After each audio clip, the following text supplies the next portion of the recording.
Like, I'm not doing a third song because I don't like most of the All American Rejects album. Um, we finally we finally got an update to the Wilbur suit allegations from way back then. So that's probably where we're going to be opening up with today, because there's literally nothing else going on. I've scoured the internet, not a lot of current event updates. If there hasn't been a slower news day recently than today, I would have to say there unironically has not been an update and a new Wilbur suit video. Absolutely correct. There has not been a slower news day than today. Forget what happened a couple of days ago with the fucking server drama. Forget all of that bullshit. It's even slower today. I genuinely just I genuinely haven't seen shit anything else like going on at all. So I decided we're gonna go over a couple of things that happened yesterday and just this that happened this morning. Uh, or should I say, just this that happened this morning about 4 hours ago. But overall, not really much that's going on right now. Not really much that's going on right now. But since there's not a lot of content really flowing around the well, and it seems to be dry as hell, I think it would probably be a good idea to do a little bit of a retrospective on Wilbur's suit and then go from there. So, out of all the videos that I searched for, this seems to be like the most well edited one. It's also the most popular one. So I just clicked on the first thing that popped up. So I guess we're just gonna start here. It's a shame Lyrics didn't live to see this. On the 22nd of February 2024, a 30-year-old streamer of the name Shubble, real name Shelby Grace, went live on Twitch to reveal a terrifying truth that would send shockwaves throughout her community. In a stream titled I remember this. Essentially, if I recall correctly, if I'm not confusing like the three different allegations that were going on around this time, including dreams, Shubble essentially went on stream and started complaining. Well, not necessarily complaining, but attempting to allege that Wilbur Suit was a boundary crossing type of individual. I don't think that she ever specifically alleged rape, but a lot of people conflated what she was trying to like get out as akin to rape or similar to that. Because what he did is that they had like this sort of mutual relationship where Wilbur Suit would like bite, for example, or show affection in certain ways. And at some points, she didn't like how hard he was biting, and she considered that to be a little bit of a boundary cross. And then a lot of people immediately dumped Wilbur Suit, started, talking against him, which is something else that we're going to get into as well. We're going to get a bit into the responses, but we're going to see specifically where all of the drama boiled up to. talking about something more serious, she would reveal that in a previous Can we drop retrospective ideas today? I mean, if you would like, but I don't see. I don't really like covering old topics. relationship of hers, she was being hurt and physically abused by a person who seemed to This one is a special occasion. This one is a special occasion, given the fact that I mean he finally uploaded for the first time and since like how long? He finally uploaded for the first time in 2 years. So have a lack of it'll be interesting regard to for see her health and where everything is well-being. going. This abuse would come in the form of biting, a form of physical abuse that isn't exactly orthodox. Even Shubble herself, while on the brink of tears, would note that this form of abuse was especially strange. When I hear about physical abuse, I think of hitting. I think of hitting and punching. So I thought that this wasn't violent enough to be abuse. This constant biting was so strange that Shubble didn't even clock that it was a problem at first. As she says, this isn't the kind of thing that you would imagine abuse to look like. However, as she would later go on to describe, seeds were planted early on within the relationship that would later sprout into a vicious thorn. Shubble described how this abuse began very lightly. This biting at first was a lot softer, but as time went I think I'd much rather go over the Shubble video myself instead of hearing somebody try to pander to people's emotional side of everything. I want to assess the situation myself.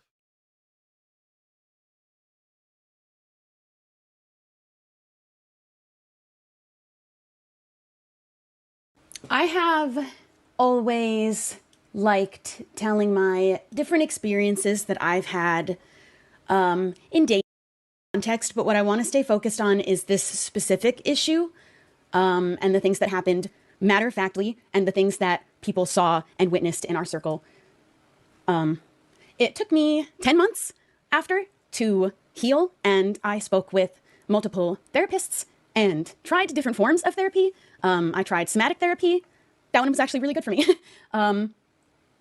because that one actually helped me release a lot of built up anger I was having over the last year. But the anger that I was feeling was for myself because I felt like I should have known better. I felt so stupid at myself for sort of just staying through all of this. And I shared my story with a lot of friends after I started talking to therapists, and I was like, so this thing happened, and I wasn't really sure. It just seems weird now to me looking back, and all of them told me exactly what was happening in the words that I was too afraid to use. And I was being hurt in my last relationship. And it took me all of that time to see it through that lens.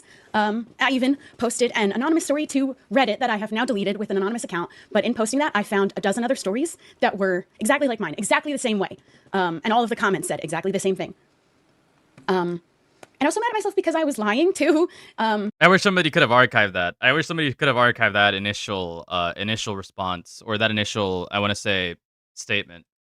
At a certain point to protect this. But I'm pretty sure to this day nobody has been able to find that.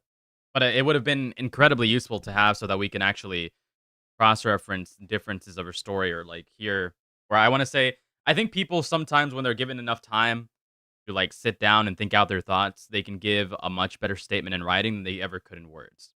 So if she actually took the time to tell her story on Reddit by writing essentially a long explanation of what occurred to her, I would have loved to have that first before going into something like this. But I'm pretty sure nobody found this back in the day when these allegations were initially going around. Person, because I knew that if I told my friends the truth, it'd make them look really bad. I didn't think that I would cry. And I practiced saying all of this and I didn't cry, but it's easier to practice it when no one is listening. But he always cared more about how it looked, and that was really important, not what was true. And it was really subtle. When I hear about physical abuse, I think of hitting. I think of hitting and punching. So I thought that this wasn't violent enough to be abuse. I thought that it was just like a constant accident that he kept hurting me, but he's not hitting me. And it didn't start as something that he did to hurt me. He had this habit of biting, which is so weird to me now, but he What if she's like really tasty? That's why he kept biting. said that he had this habit since he was a kid, and even his mom said that that was true. And he said it was just affectionate, and that might have been, I mean, I think that might have been true maybe at the start, but I also feel that I have good reason to believe that every part of it was a lie, but that's just my personal opinion. And I had no problem with just biting. That isn't even the most uncommon thing.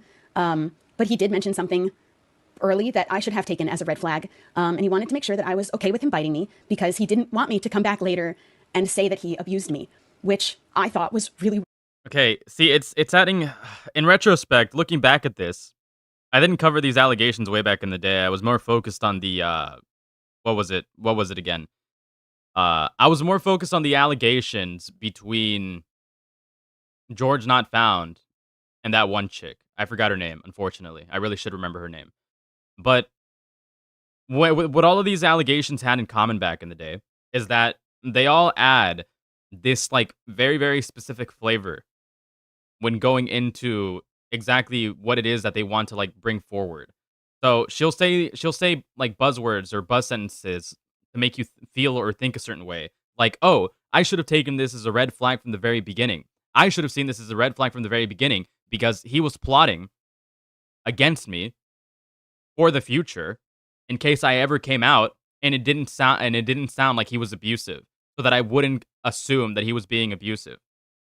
But again, I don't know if this is one of those situations where perhaps she, like, convinced herself that she was being abused over something that realistically, from an outside perspective, you probably could categorize as abuse, but within their own relationship, Wilbur Soot probably wasn't like intending to actually cause harm to Shovel.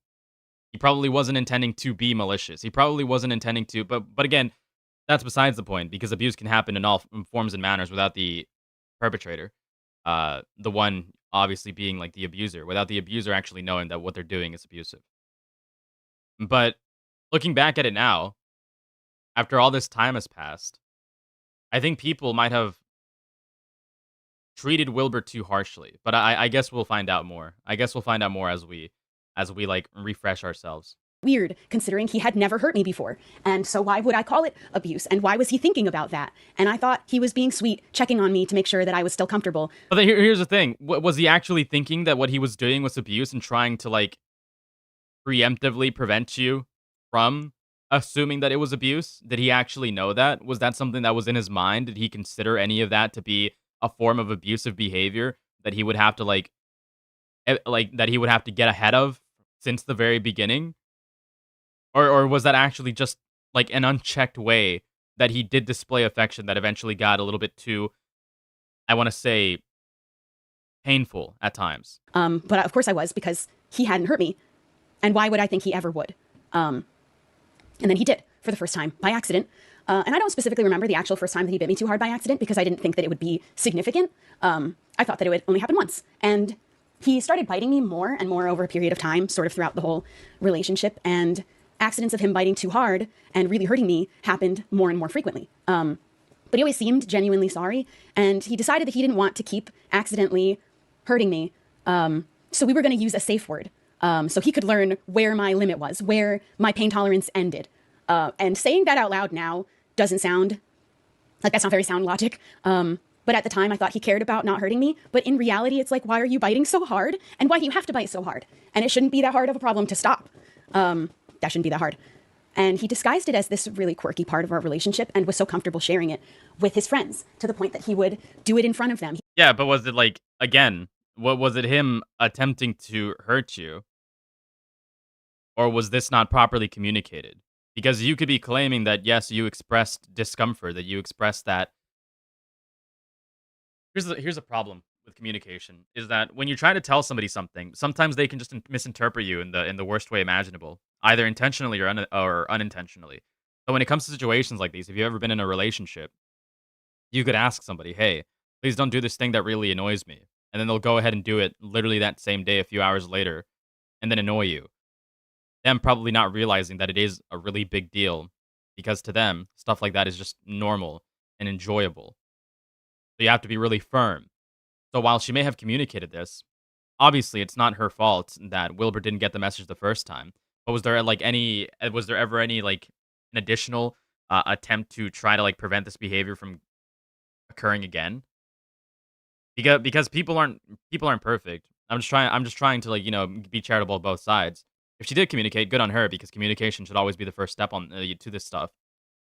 But sometimes you do have to make your, I want to say, boundaries clear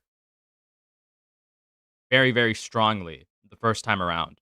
He thought it was this really funny story to tell and a good bit to take my arm and bite me in front of everybody until I literally shout in pain. And then I have to laugh it off because I'm so embarrassed and I don't want to cause a scene in front of all of our friends. And I'm sure everyone was a little bit uncomfortable. But as long as I was saying that it was fine. Hold on. Tactical, nothing ever happens. Tactical, nothing ever happens. Hold on. Dude, nothing ever happens. The nothing ever happens, Chud. I want to kill him. No, that's me. No. Every time I see, like, whenever anything happens, I think of his face. Whenever anything in the world starts to happen, I see his face in my mind's eye. And it's like, no,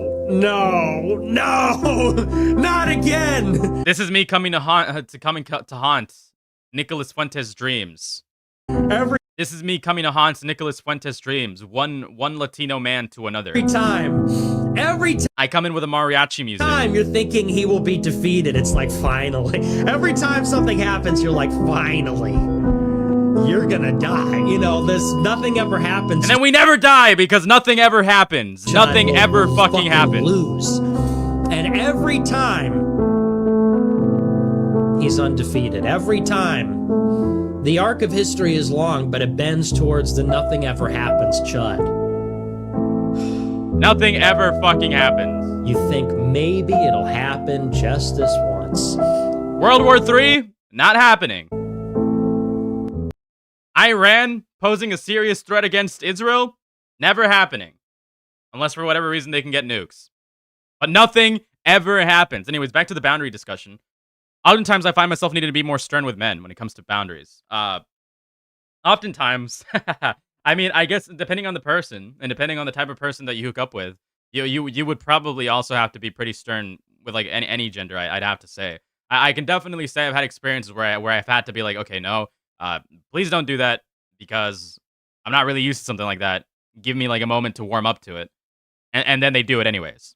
If that makes any sense. Like if you've ever been into in a relationship or like a sexual encounter, or have like a connection with somebody that is like somewhat of a close friend or closer of a friend, if you know what I'm saying. Sometimes you really do have to be stern, or else they'll just keep like doing things that they find more comfortable for them than they would be like they would have find comfortable for you.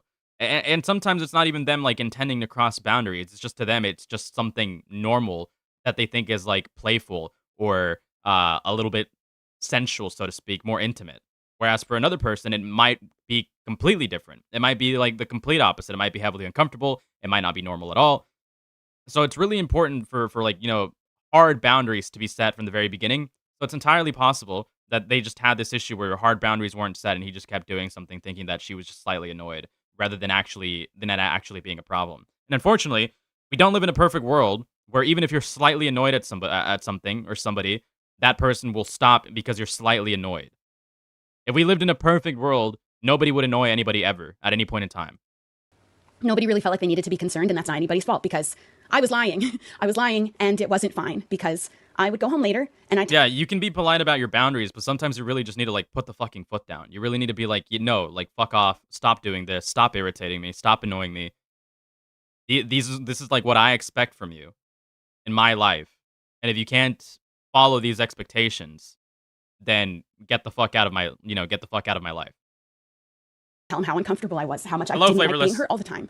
And I needed him to really stop biting so hard. I didn't like it, and I tried telling him over and over again because he wasn't actually trying at all to not hurt me. But he said he would try at first. And then he started saying things like, it was my pain tolerance that was too low, or I'm exaggerating how much it actually hurts. He's not even biting that hard. I also want to make it clear, like, I don't want to... Who knows what the dynamics were between their relationship? If anything, she might be downplaying what she actually went through. She might be downplaying what she actually went through, for all we know. Or she might be completely accurate, or she might be exaggerating. So I don't want to, like, you know... I know at the time, a lot of people were, like, making fun of her, saying, as well, there were a couple of people that were making fun of her, saying, he was just biting? Did he know? Was he actually, like, abusing you? People were, you know, I understand. There were some people, like, genuinely trying to throw away anything that she had to say. But it's entirely possible that she might have actually had some concerns that would have been valid to her in that moment, that perhaps might have been misinterpreted as being more extreme. When in reality, I think she's being honest. She's obviously doing a little bit of flavor, but I mean, that's... I guess I can chalk that up to not her being manipulative, but rather a product of the times, where every allegation that gets delivered is usually delivered in a way where you can sound the most convincing. Being dramatic. But his biting escalated to a point where I was covered in bruises all over my arms, and they hurt, and he would poke at them for fun. And he even felt so comfortable showing off my bruises that he had caused to our friends because he would bite me so hard by accident. By accident, he would even joke that it looked like he abused me. And eventually he did acknowledge how bad it looked that I was covered in bruises all the time. So he stopped biting my arms as often, and he started biting my legs instead. And it was in the last couple of months of the relationship that every time he bit me, it was until I needed to use this safe word. It had become his benchmark for when to stop. Only once I was definitely hurt, which meant I was being hurt every single day, multiple times a day, for all of the days that we spent together in person. And when I asked him to stop again, this time he said, "This is who he is. He isn't going to change." Those were his words. And I remember a lot of specifically his words about certain things, especially at the end, because I'm good at remembering words. I don't think he denied this either, to be clear. I don't think he denied this either. Okay, now that I'm remembering this more, now that my mind is being refreshed, I think you could call this a form of abuse because she was seriously laying down. Okay, yeah, she was seriously laying down her boundaries, saying, "Hey, you're hurting me. It's starting to look really, really bad." And then after I'm hurt, you continue to hurt me by poking me. So here's what I need you to do. I need you to slow the fuck down and mind my boundaries. But rather than him minding her boundaries, he would just be like, nah, this is who I am. I'm going to keep doing it. And if it hurts too much on your arms, then I'm going to do it another place on your body. I think you could call that abusive. I think it is fair that is somewhat abusive. But now we have to measure out whether he was doing this because he was being selfish and absolutely wanted to hurt her, or didn't care that she was being hurt for his own personal pleasure, for his own gain, for his own satisfaction. Was he doing it because he enjoyed the pain aspect that she was receiving? Was he doing for like any other potentially malicious reason or negative reason? Now we have to measure that aspect out. Or was he genuinely like, or was that a genuine way that he was conditioned to show affection, and he didn't know any other way? So he just refused to change that aspect. I mean, regardless, if he didn't stop, it's very telling. That's not to imply that he would be a rapist of any kind, but it's more to say that somebody who doesn't respect your boundaries is probably nobody that you should want around you in the first place.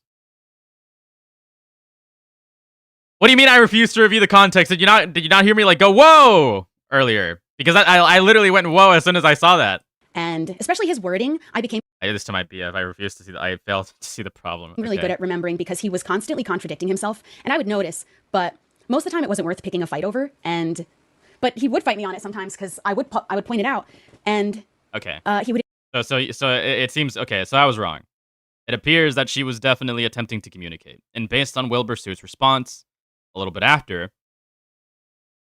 he pretty much like, I don't think he was. I genuinely don't believe, because this was another narrative that was going on. People were saying that Wilbur Suit crumbled under pressure to his fans, and that he gave out an apology to try to be complacent to his fans because all of these people are incredibly soy. No, I think that he released his apology from a place of like genuine, heartfelt. Oh, he knew he fucked up, rather than he was pressured into giving it by his fans. Insist that he had never said the thing that he said. He definitely did say. And then he would say something like, how are you so sure you're remembering correctly? Why are you always right? And he definitely said the things that I heard him say, and other people heard him say. So he had, now at this point, weaponized the safe word and was using it to ensure that I was hurt, and on a constant basis. And he wasn't sorry anymore. I couldn't even tell you the last time he had apologized for doing it anymore, because now sometimes he would bite me and I would yell out the safe word because it hurt so bad, and he'd clamp down even harder. And just for a second, just for good measure, before letting go. And sometimes I'd say the safe word and he'd grind his teeth down on my skin. And sometimes he'd smile after. Like a gloating grin. And during this time, I was filled with so much anxiety all the time that I was... Yeah, it might be incredibly unorthodox, but this does sound like a form of abuse. That does sound like a form of abuse. I mean, I think I'm willing to just straight up say that it is abusive. You're setting your boundaries, and if it appears that they even compromised on said boundaries and have come up with a way to allow it sometimes and then deny it other times by utilizing a safe word. And then when she utilizes said safe word to prevent any damage being done to her because it genuinely hurt and she was genuinely being perturbed by it, he would ignore that boundary, go even further, and then continue to agitate her. To repeated extents. Who knows how repeated it was. But I would definitely say that this is a form of abuse. Even if it's unorthodox. I don't know why I'm saying a form. You could argue that this is definitely abuse. Constantly nauseous, gagging daily, on occasion throwing up because of the pit that was in my stomach. I never told him about that, though. I was going and running away quietly to throw up in the toilet and rejoin our group of friends. But I felt so unwanted and ignored. And I would tell him that, and then he would reassure me that he wanted to be together and he loved me. He loved me more than I loved him, even. He would always insist that was true, like that. I love you more. But he was like... Which is a type of emotional manipulation, which happens in all forms of abusive relationships like this. Really serious about it. And looking back, I do believe that the way I was swept off my feet at the beginning of this relationship was 100% love bombing. Okay. I wouldn't go as far as to potentially say that she was love bombed, but I wouldn't be opposed to it. Because typically in abusive relationships like this, somebody gets head over heels for somebody. They think that the person that they're falling in love with is like the best person in the world, couldn't do any wrong. It's going to be the perfect thing for them. Until they get into a relationship, then boundaries start getting like mixed. Okay, like there's a point in every relationship. There's a point in every like sort of interaction or friendship that people have. There's a point in like every sort of connection, right? Not in relationship, not just in like a romantic sense, but also a platonic sense, like a friendship sense, where at first you're going to be like super, super on guard with everything that you do and with everything that said partner or associate or acquaintance or friend does, right? You're not going to let them do certain things because you're not really that comfortable around them. You're not going to let yourself do certain things around them because you're not really comfortable around them. So you're going to be like super reserved, super careful. You're going to watch your every move. And then as time goes on, trying not to be such a perfect person because you've already established that this person likes you, that this person accepts you for who you are, you start doing some things that you typically wouldn't to a random person because the likelihood of them dropping you over like a weird quirk or something weird that you do is going to be significantly lower. There's a word for it. I don't quite remember the word, but it happened. But in abusive relationships, particularly,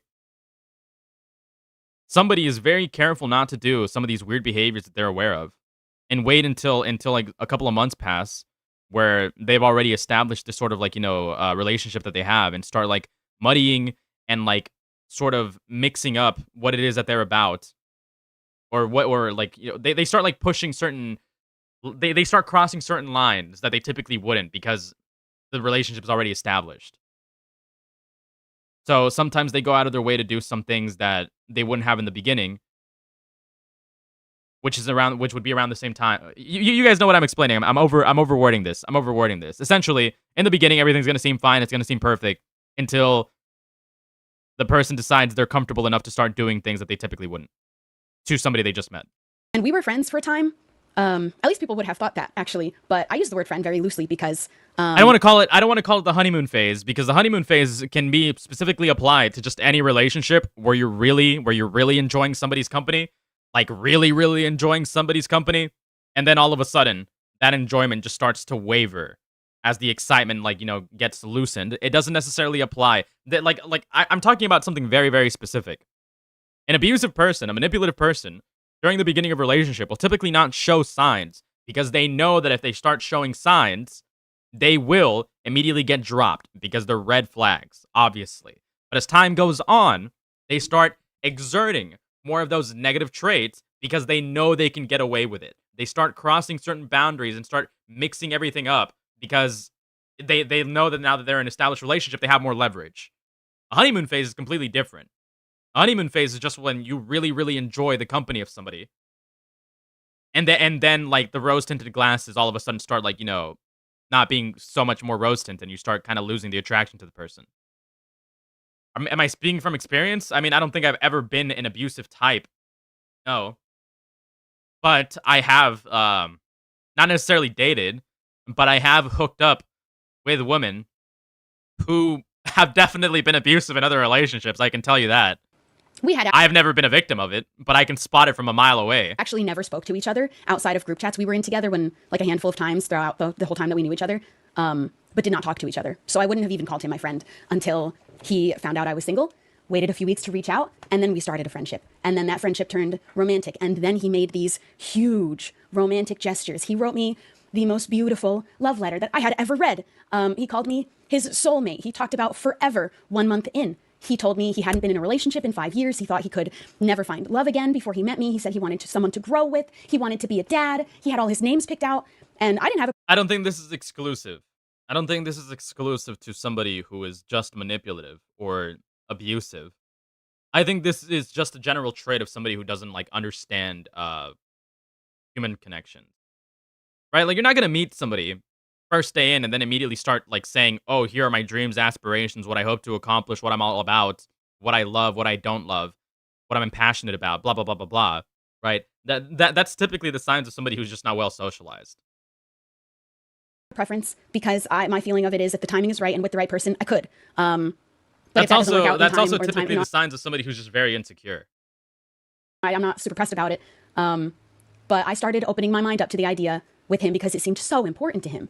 And I kept trying to talk to him to figure out where he was later on when I could tell things like were declining. And now all of a sudden he's telling me. Yeah, she obviously felt like a level of attraction. Wanted to reciprocate because she enjoyed. Do I think Wilbur has BWC? I don't know. Let me go take a look at my leaks. Let me go take a look at my leaks.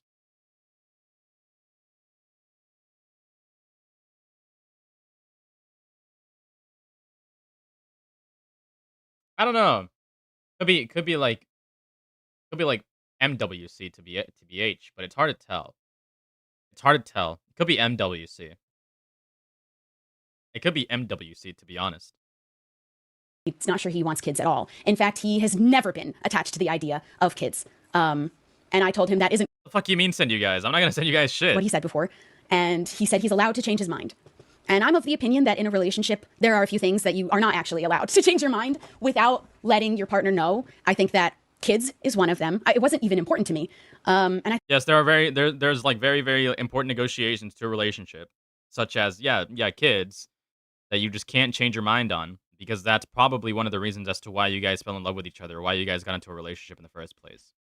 I know that a lot of people date, especially people my age, they date with the expectation that they're not going to have kids.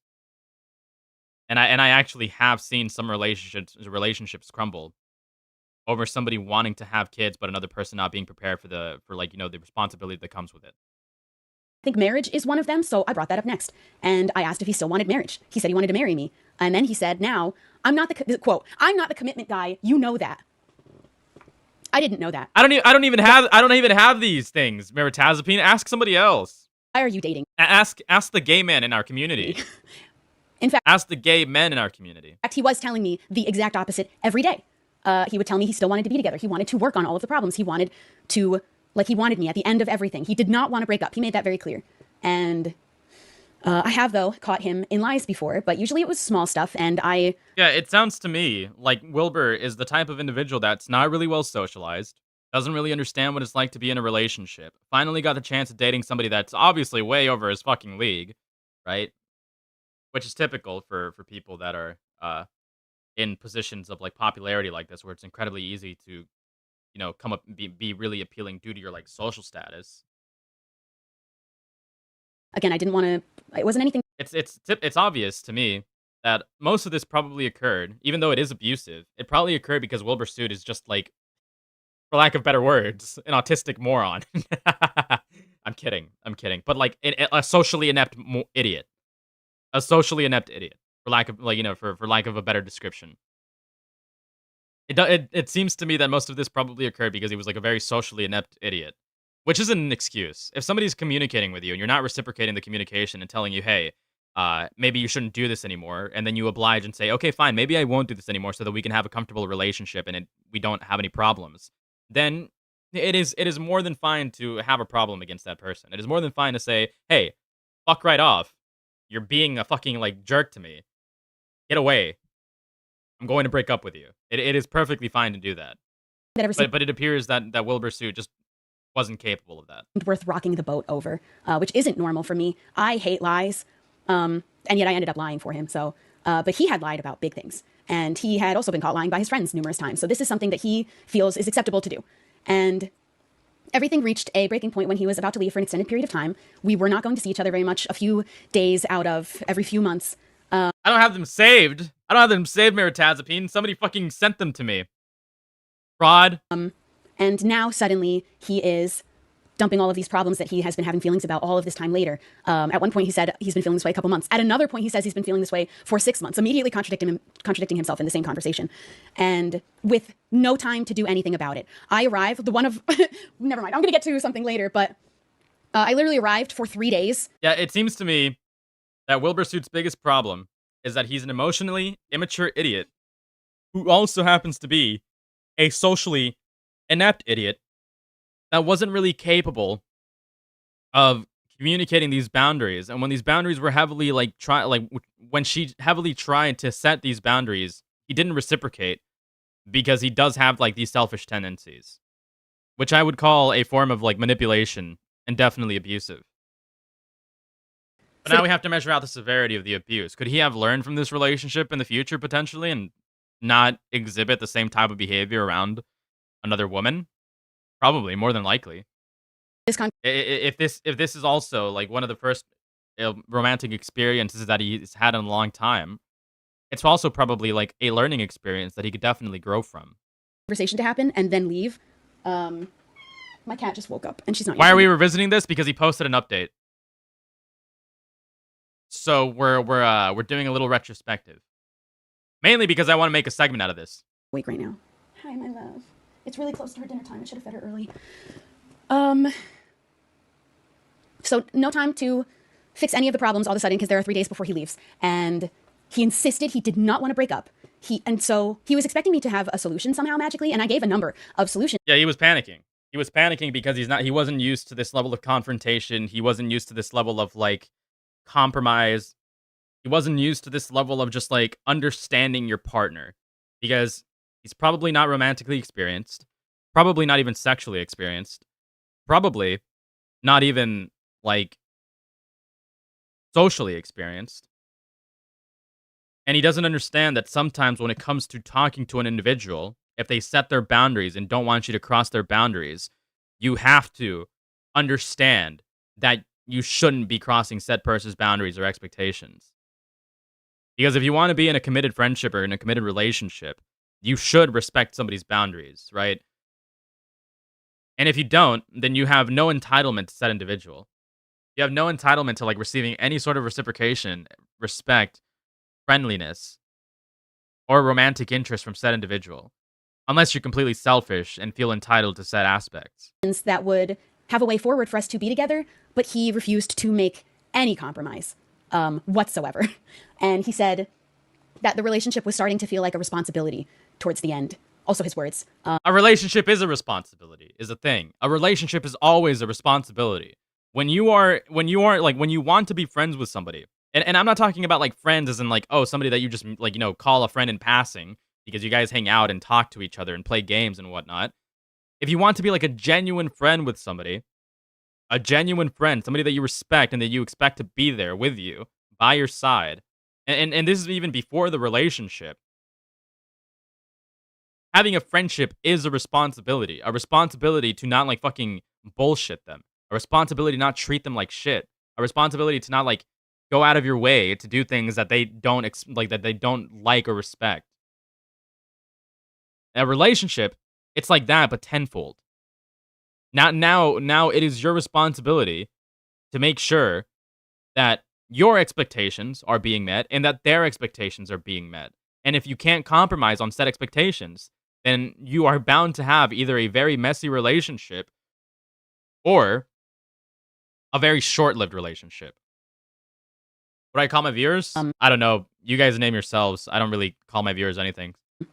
So it wasn't a responsibility the whole rest of the time to him. And he was at this point basically flaunting that he would never prioritize me over anything.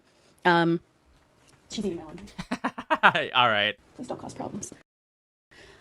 I tell that to women all the time. I tell that to women all the time. I'm like, because I'm not the type to lead anybody on. And I don't tell that to like women specifically either. I tell that to my friends as well most of the time. I tell them I'm never going to be the type to prioritize them because I value my own interests a lot more. I tell that to women too. I'm never going to be the type to prioritize a romantic interest with you because I'm not prepared for a romantic interest. Because I don't have a reason to be at the moment. I'm very self-centered currently. I'm a very self-centered, selfish individual as I am currently. I only care about what I do. I only care about what I want to accomplish. I don't care about anything else. But when you're prepared to get into a relationship, that changes. When you're prepared to like essentially share the like emotional burdens with somebody, that person cannot be aside aside from your priorities. That person has to be a part of your priorities.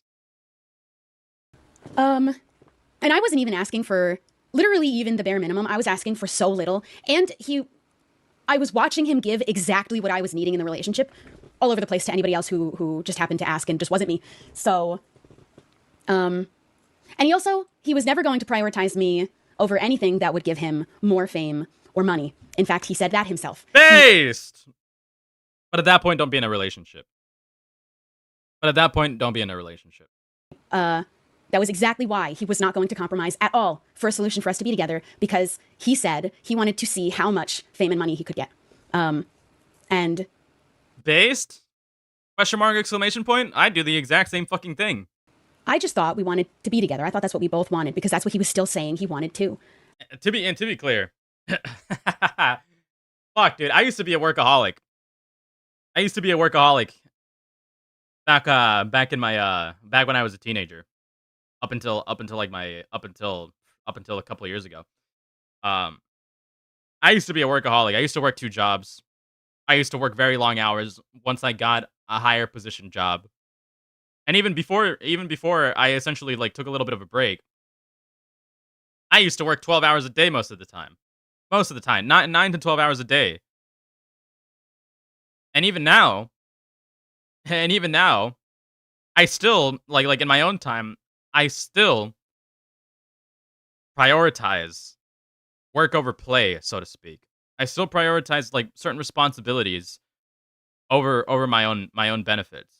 But that, and essentially that's to say that when I whenever I was like more social and active back when I was working a lot, and I had like female coworkers, and I would talk to like back when I still talked to like my classmates post high school, I would always make it expressly clear that I am an emotionally unavailable person. I will not ever be like emotionally interested in you. But if you want to like fool around on the time that I do have available for myself, fuck it. But I'll never reciprocate any emotions, because I was more focused on being a workaholic than than being emotionally available. And to an extent, I'm still that way, which is probably not a good thing. But fuck, dude. So long as I'm not leading anybody on, I think it's perfectly fine. But then he also admitted to me that he had grown to resent me. And I have to be thankful that he said that bit out loud. A lot of these bits he said out loud, because that was the last push that I needed to get myself out. He had grown resentful, which I also pointed out that there was no reason to feel that way, and he admitted that there was no reason for him to feel that way either. I think that it was because I'm someone who can communicate how I feel. But I don't know. I have a lot of theories and reasons why I believe things happen the way that they did, and why he was lying all of the time. But he was resentful of me, was causing me physical harm every day, multiple times a day, despite me telling him over and over again to stop. He wasn't going to change, and he wasn't going to end the relationship. He was going to keep hurting me, and it was possibly going to escalate even further. So I broke up with him, and I didn't even want to, because I couldn't even see for such a long time after what it really was that had happened, that he had abused me. And in fact, we left things as we want to be friends, and he can never imagine, not speak. I mean, based on her recount of what she's saying, I would consider this a manipulative, abusive relationship. If everything she's saying is true, which Wilbur didn't even contest, I would call this a pretty emotional relationship. A pretty abusive, like manipulative relationship. And it's not like she's bringing forward any like incredibly, what's the word that I'm looking for here? She's not directly like implying. She's not directly making the statement that, oh, Wilbur Soot is fucking evil. He raped me, and he tried to fucking kill me, and like beat me over the head with hammers or bricks. No, he's not coming. She's not like making that allegation. I think, matter of fact, from what I recall in the past, a lot of people made fun of Shovel. To an extent, even I kind of made fun of Shovel back then. But now, I can actually like see it from her point of view. I can understand her a little bit better in retrospect and be like, you know what? I sympathize. I understand her issues. I understand her complaints.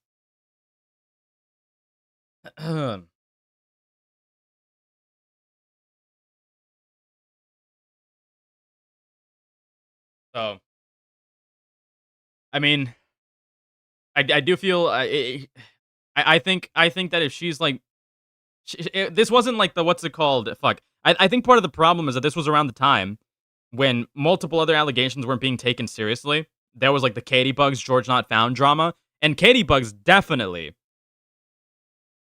Katie Bug like all of the evidence shows it. Katie Bugs was definitely trying to like inflame the issue or inflame the complaint a lot worse than what it actually was. And George Not Found got labeled as a fucking rapist. Remember that guy? Remember that guy like who was crying? She was just an 18-year-old girl, and you took advantage of that. You guys remember that guy? That was pretty funny.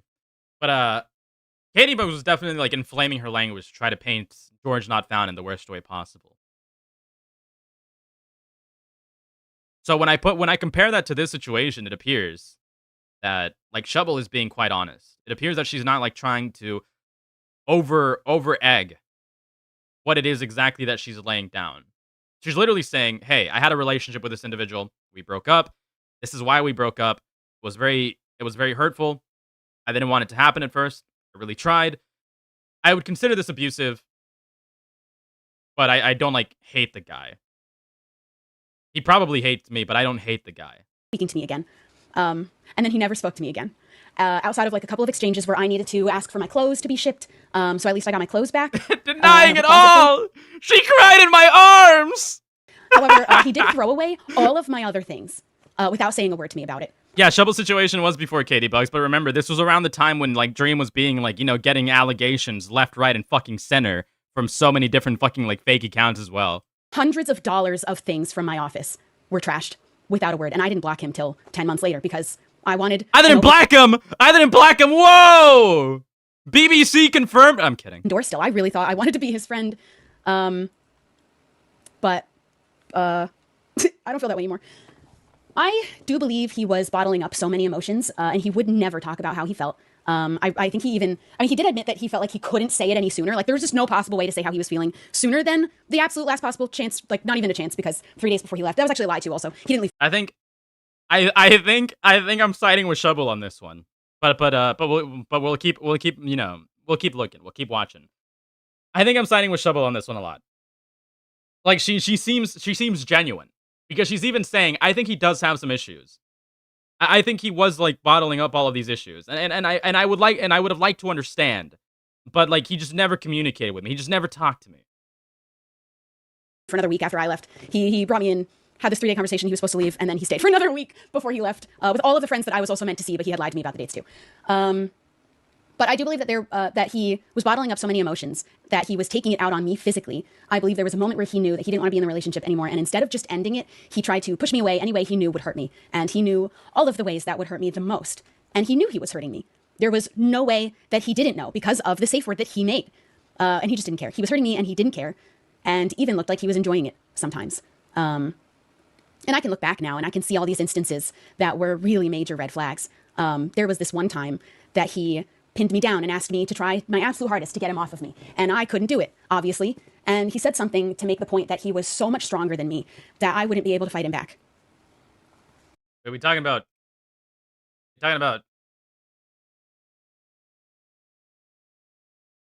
talking about like 80 pounds soaking wet right now? Dead ass? Dead ass, 80 pounds soaking wet, dead ass? Word? What's this guy's BMI? Let's look at his face real quick. I'm pretty sure we can measure his BMI by his face.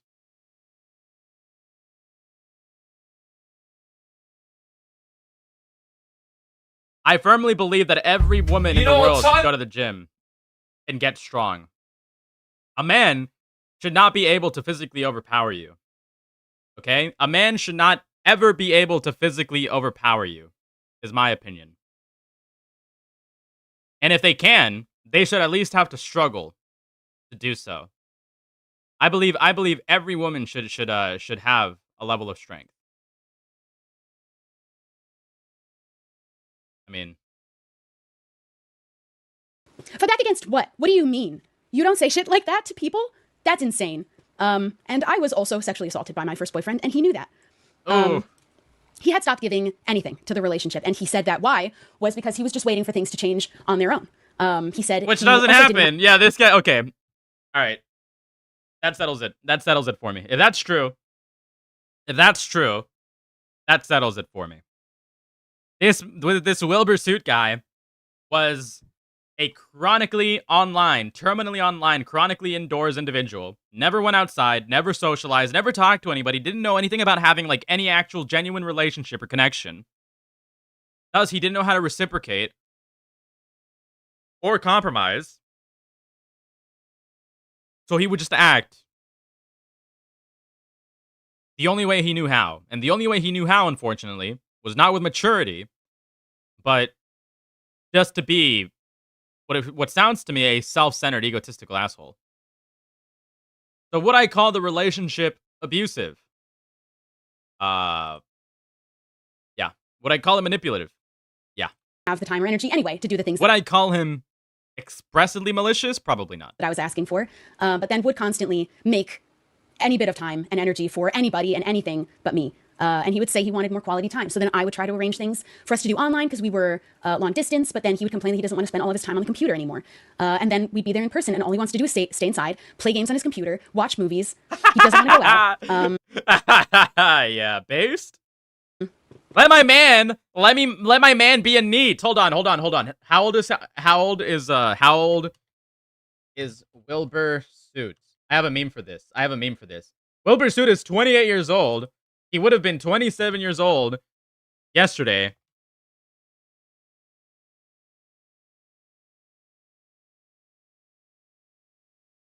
I have a meme for this. Hold on.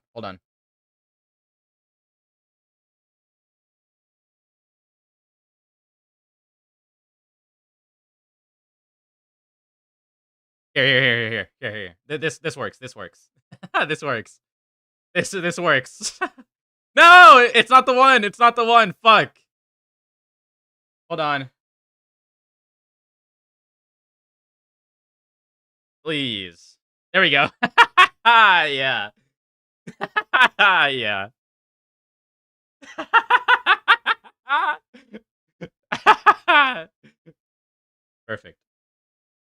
Perfect. You don't understand. I'm only 29. 29 is young. This is Wilbur Suit. Unironically. And this is like Shubble.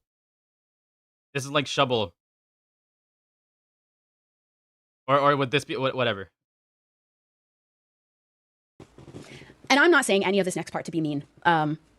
He lived in filth like I have never seen. And I've seen filth. This was the worst. He would spill things on the floor and literally never clean them up. He got okay. Tripling, quadrupling down on the socially inept, emotionally like stunted. Yeah, I'm just doubling down on that. I don't have to repeat it again. I'm just quadrupling down on it. I'm like 100% sure that this guy is a socially inept, terminally online, chronically indoors failure of an individual, but you know. Ant infestation once, and wasn't going to do anything about it because he said bugs are normal in British houses. So I had to buy ant killer, and he wouldn't clean his bathroom for months. Oh, and he's British? But is he British? British? Complain about how bad it smelled, and I would tell him that's mold. It's mold. He complained about being tired all the time too, which I don't know if that was a lie or not, but mold will do that too. But he would insist that it wasn't somehow without having cleaned in months. But it's not mold. When I met him, he was washing his clothes without detergent. Just wasn't using that at all. And I don't know for how long before I met him. He was just running it with water and then hanging it on his filthy kitchen cabinets. And I felt bad. Dude, this guy is such a fucking failure. This guy is just such a life like what do you call this? You got girl failures. What would you call this? A boy failure? How could I describe this guy besides like calling him a neat? Felt bad because I felt like he needed someone to help him learn how to be cleaner. I thought he just didn't know how. And I listened to all of the struggles of his upbringing and I was like, he just doesn't know how. Someone just needs to show him. And then I found out that he said he doesn't clean at all when I'm not there because he just waits for me to get there to do it. And I only found out about that after. Oh, you guys, good.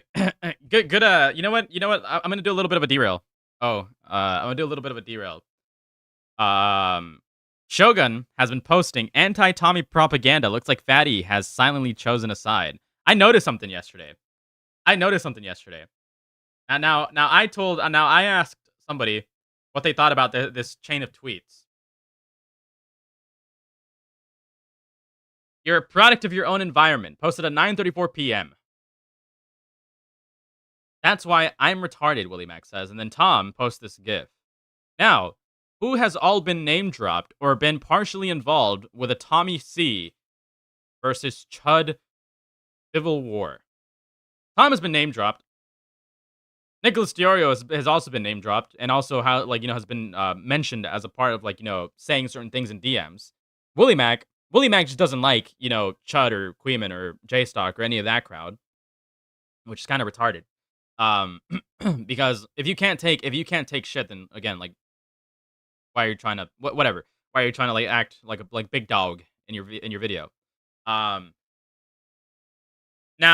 I don't know if this is a sneak diss at Tommy. I'm schizo-braining right now. I'm conspiracy theorying to the most insane degree. It's not even tinfoil. It's not even tinfoil hat at this point. It's like copper foil. It's like copper foil. I'm looking. It's like numerology. I'm adding up 1 plus 102 plus 101, and then if you divide that, you get you get 50.5, which is divisible by 3 or some bullshit. You know what I mean? You get 505, which is a song made by Arctic Monkeys, which happens to be a part of their third album. What has 3? I'm actually not sure if that happens to be a part of their third album. By the way, I might be completely wrong. Hold on. Let me search it up actually.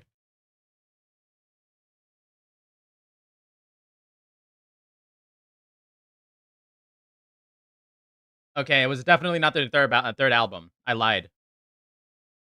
But whatever. You guys understand my joke.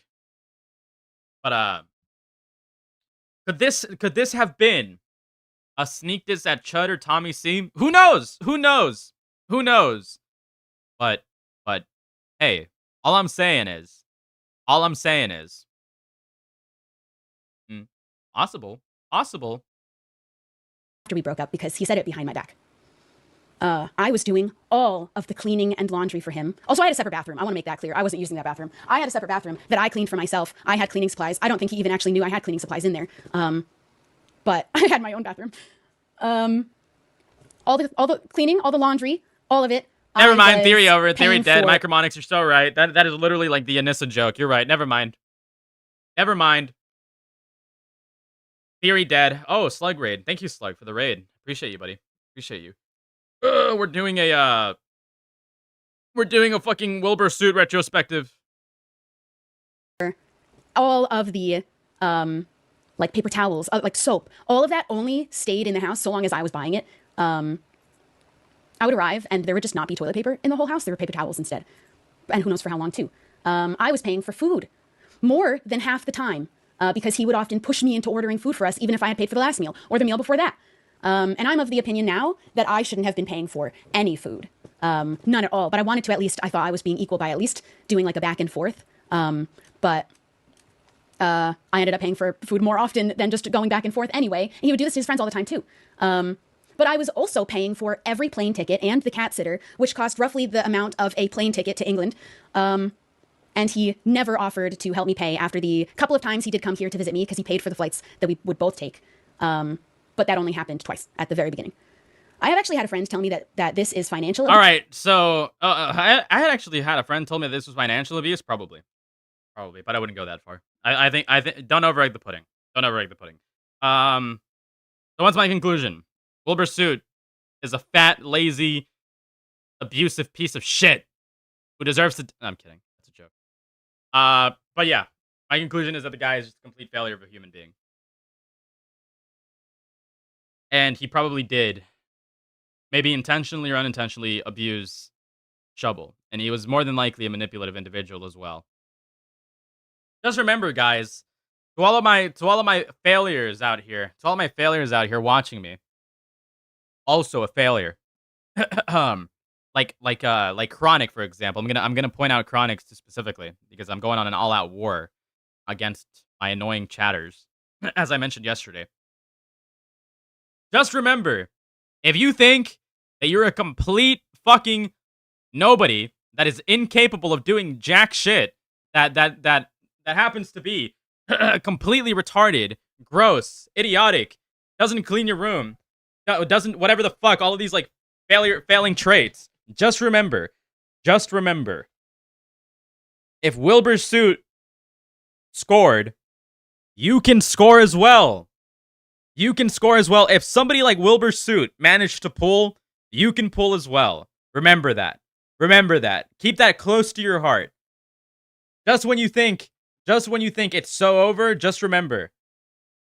If this retard Wilbur suit can pull, then you'll be just fine. You will be just fine. But I don't know enough about that to say for myself. But I was telling him that I couldn't afford it all by myself. We do not stand by incel logic here. We do not stand by incel logic here. There will be no incels in my community. You will not be an incel. Oh, Chronic is Indian, so yeah, I guess that's it. No, I don't think Indians can pull. I've seen very, very rich families with white wives, Latina wives even, with an Indian with an Indian dad. Very, very rich families. Very, very rich families.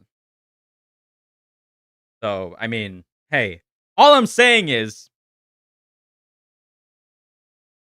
if somebody, like, there will be no incels in my community. All you have to do is get out there, have a little bit of fucking self-worth,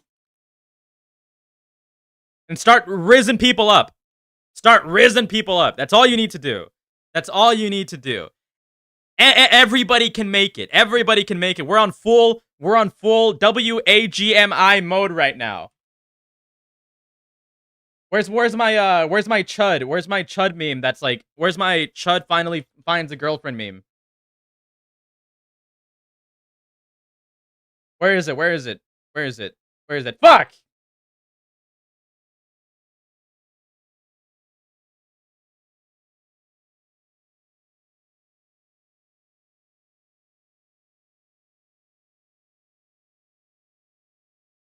Look, all of you are gonna make it. Everybody can make it. Everybody can make it. All right? Everybody will be fine. Never go full negative. This will be you one day. This will be you one day. Okay? This will be you one day. Everybody will be fine. Everybody will be fine. Anyways. Fuck. Now, where's the Wilbur suit response from way back then?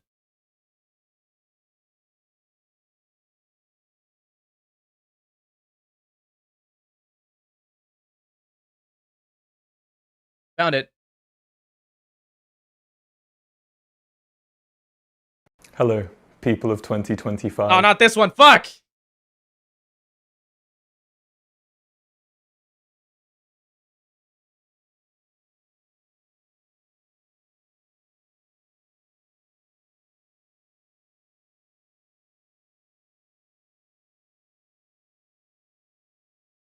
All right, here we go.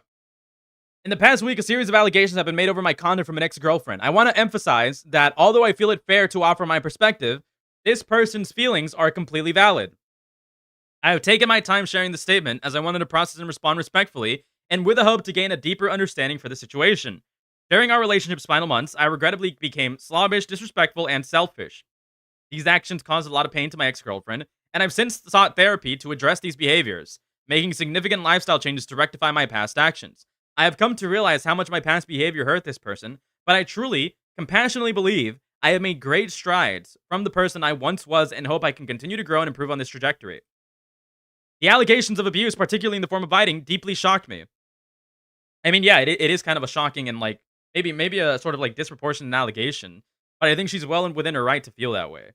Throughout our relationship, I understood from our numerous conversations and text message exchanges on the subject this behavior was consensual. Yeah, it may have been consensual, but she definitely feels like you may have crossed the line sometimes. playful, and reciprocally enjoyed. I truly believe these personal message exchanges reflect mutual affection and understanding.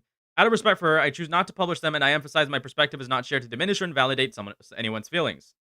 Instead, I shared in the hope that I can offer a genuine, fair, and relevant insight into my understanding of the situation. While I may perceive our interactions differently, I recognize that this person has processed and expressed feelings of hurt I want to extend my sincerest apologies for any pain that I caused. Oh, I want to extend my sincerest apologies for any pain that I caused. I am fully committed to understanding and addressing her concerns going forward. I hope my perspective sheds light on the situation without detracting from its message. I am dedicated to earning and maintaining the trust of those around me, and I hope I continue to be held to these high standards I wish to maintain and maintain. Will.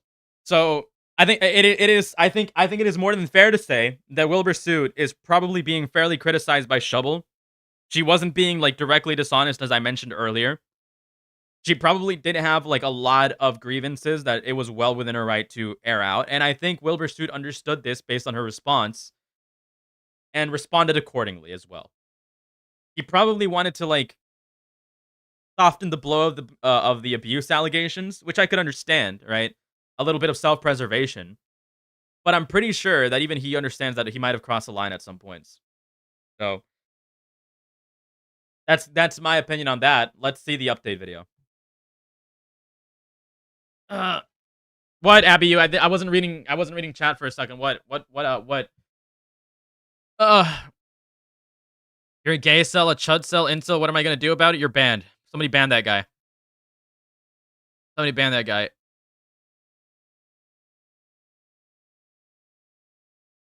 Somebody ban that guy. No incels in my community. No incels in my community. Why didn't Nicandros just send me like 1, 2, 3, 4, 5, 6, 7, 8, 9, 10, 11? Why did Nicandros just send me like 11 images of Chud Logic?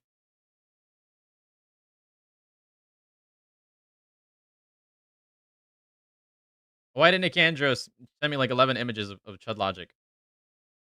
I'm not even joking. Why did he do this? I'm gonna make that my profile picture. Look at this. Why would he do this? Why would he do this to me? I'm like getting my Discord blown up, and it's just Nicandros sending me like 11 images of Chud Logic. All the same one, not even different ones. Anyways, onto this. I hope you've all been well. This video is going to be a bit of a different one for me. I've never been very good at update videos, but this channel's been inactive for so long, I thought one was probably well overdue. So I wanted to take this opportunity to quickly talk about what I've been up to the past couple of years, what you can expect from me going forward, and of course, future YouTube content.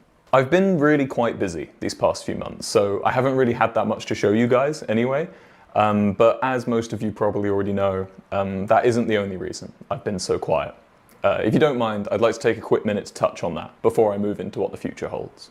There's been a lot of different clashing labels and opinions about me on the internet over the past year, the loudest of which on both sides of the fence have been quite unhealthy, stemming from accusations made about me from just over a year ago. And look, I'm not here to drop any bombshells. I don't want to reopen any old discussions. I responded to the situation in February of last year, and I still stand by everything I said in that statement. Okay, fair. So he's owning it, pretty much. He's owning it. He's like taking it on the chin. He's like, yeah, I think it's fair for her to feel this way, even after having like a year to reflect on it, or has it been 2 years? Has it actually been 2 years since that occurred? No, it's been over a year. After having over a year to reflect on it, it does appear that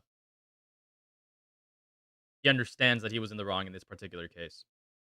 I understand it was misinterpreted by some people, probably due to my wording, and I know some people are still looking for clarity, especially nowadays where personal transparency is more common amongst content creators than it's ever been before.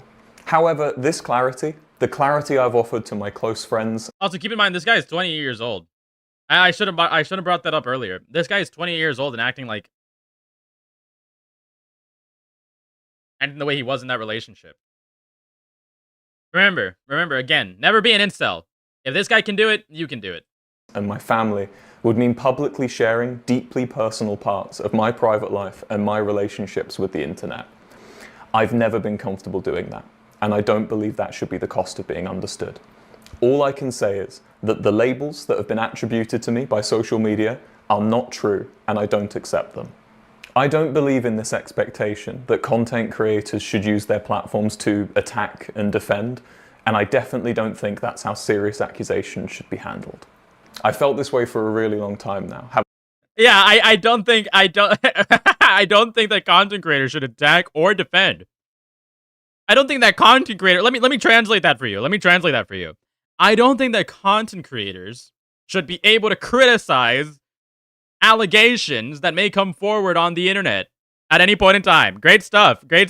Having seen other content creators go through similar situations, and I know it's not a perspective that's going to satisfy. I've seen other content creators get accused of stuff and have been completely fucking totally raped in the court of public opinion. Let me rephrase that for the VOD. And have been completely disavowed in the court of public opinion. Interesting. By everyone, but it's one I can get behind, and I hope that makes sense to you. None of this is me trying to dig up or dwell on the past here. I would just... And why make the video? Unironically, why make the video? Feel very strange if I carried on without at least acknowledging the past year. Because all I can do now is move forward, and I hope you enjoy what I've been working on. So, for those of you that know, I'm in a band called Lovejoy. And in 2024, we did a tour of Southeast Asia, including Japan and Thailand. We did a tour of Australia. We did a few shows in the United States and the United Kingdom. And it was exhausting and very surreal. But it was all made worth it by how many of you guys came and showed up and gave us your love and support.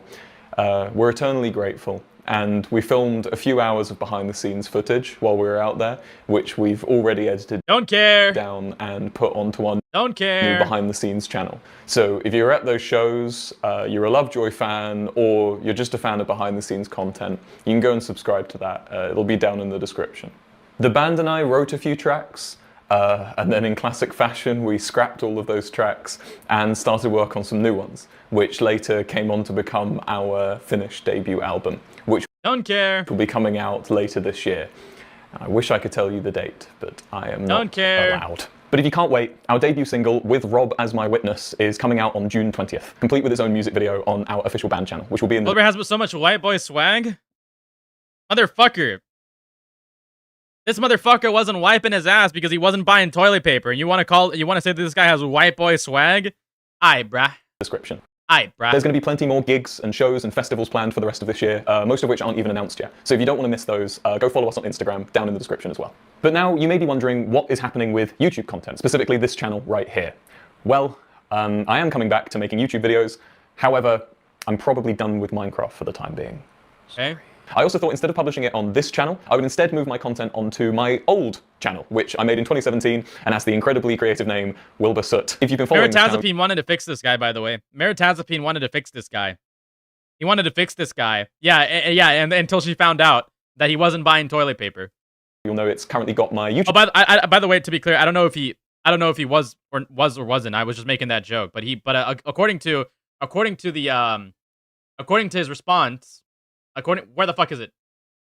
According to his response, and what Shovel was saying about him not buying toilet paper, or like, you know, maintaining his household, and given the fact that he corroborates that by saying that I was getting like very, very, you know, lazy in the final months of a relationship, and given the fact that he wasn't buying toilet paper, and given the fact that he did admit to not being like very active. Given the fact that he wasn't buying toilet paper, and given the fact that he does kind of like, you know, again, admit that he wasn't being like, you know, all I'm saying is that I don't know if he was or wasn't, but he probably wasn't. I'm sorry to tell you. I'm sorry to tell you. covers on there, which also aren't going anywhere, and if you haven't seen them, you can check those out in the description as well. This new old channel is the only channel currently solely run and controlled by me. This is something I've had planned for a few years now. In fact, some of you may remember way back in 2022, I had an idea for a weird geography series. Those videos are in production now, and I should have the first batch up on that channel before the end of this year. I still love the content I made on this channel, and I'm not deleting any of it. It's not going anywhere. In fact, if you can't wait for this geography series, there should be 1 or 2 less substantial videos already uploaded on this new old channel, which you can go and watch right now. Again, the links to everything will be in the description. I've always had a really deep fondness for YouTube. I've been doing it since 2008 now, and I guess what I want with this channel is just a place where I could return back to how I started, you know, long before all the numbers and before COVID and everything, you know, just when it was me and my camera, and when I had an idea for something I thought was interesting or funny. All right. This video is mostly pointless. The only substantial stuff that he added was in like the first 2 minutes, or like the first minute and a half. So what's the conclusion? Is Wilbur Soot an abuser? That is entirely up to your definition of abuser and what you would define an abuser. Was he engaging in toxic tendencies and potential boundary crossing in his relationship that really made Shubble uncomfortable? Absolutely. He doesn't even deny that. Was Shubble being honest in her statement? Yes. Everything points to the idea that yes. Is she within her right to feel like she was abused? I would have to say so. I would have to agree that she is well within her right to feel that she was abused. Like, and I'm saying that fairly. I'm saying that unbiasedly. Because I was prepared to go into this going like, no, Shubble's another woman liar taking advantage of the circumstances back then when George Not Found and what's it called? Dream. And everybody was being, like, accused of insane stuff. No. I think that she was being quite honest. She didn't even drop, like, an incredibly super inflammatory allegation with the express purpose of, like, you know, destroying this guy's career. Her like, statement seemed very genuine. It seemed very, very... What's the word? I don't know. It just didn't feel motivated. It didn't feel motivated in any way. It seemed like she genuinely, like, sat down and said, here's why we broke up. This was my experience. This is how I feel. And he kind of aligned with that. Wilbur aligned with that. She wasn't being, like, malicious in her, like, in her response or, like, in her statement, like, to, like, you know, like, other allegation cases we have seen in the past. It seems like both of these individuals just had, like, a very messy relationship where Shubble, unfortunately, just ended up, like, getting the brunt of the negativity. And she just wanted to talk about it, which was largely misinterpreted by people back in the day. I think Wilbur Soot is probably not that great of a person. Probably not that great of a person in terms of being in a relationship with. Externally, who knows? He seems to be like a very career-driven individual. I wouldn't call him an abuser myself personally.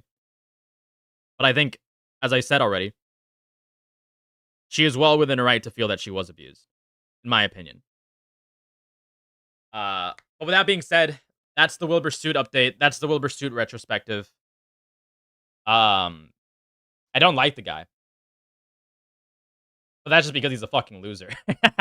or at least he was. But that's all there is to say about that, I think. Now on to this. I heard that this debate was really, really good. Really entertaining. Even for those of you that don't really like political garbage, I think that this will be funny to look at. I think that this will be really entertaining to watch. Because Tucker Carlson epically owned Ted Cruz. Senator, thank you very much for spending the time to have this conversation. It's good to be with you. So you've come out for regime change in Iran, as distinct just from taking out the nuclear sites. What does regime change look like in Iran? Somebody else in charge. How do you get there? Look, that ultimately has to be a popular uprising from the people. And it's Why not is complicated. this in Spanish? What the fuck?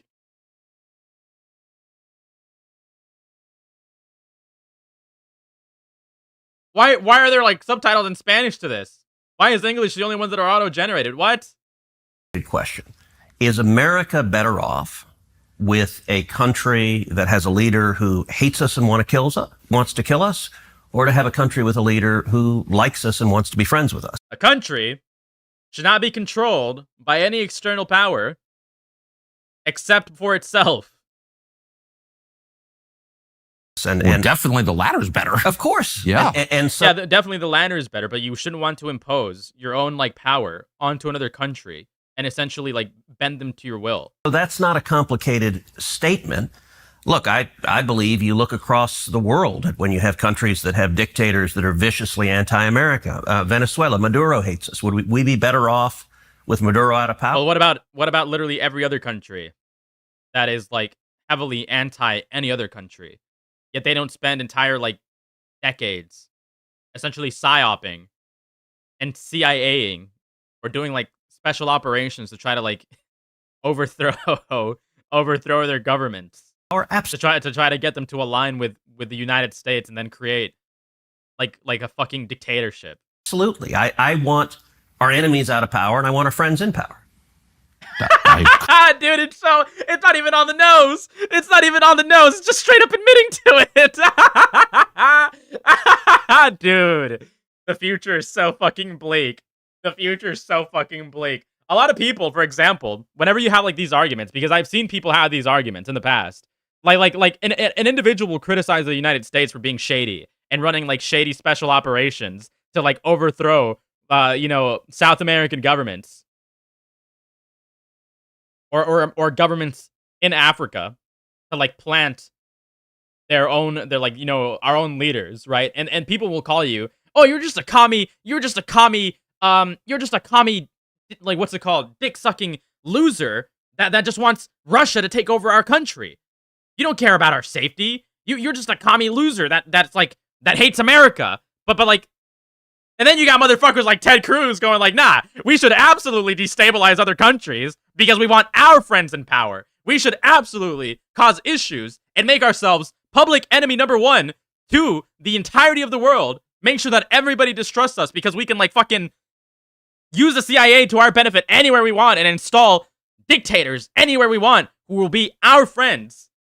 Like, it's not even a conspiracy anymore. We got a fucking senator saying it. Could not agree more. The question is, how do you get there? Of course. And we've been trying to kill Maduro for quite some time. We have troops there. How do we get there?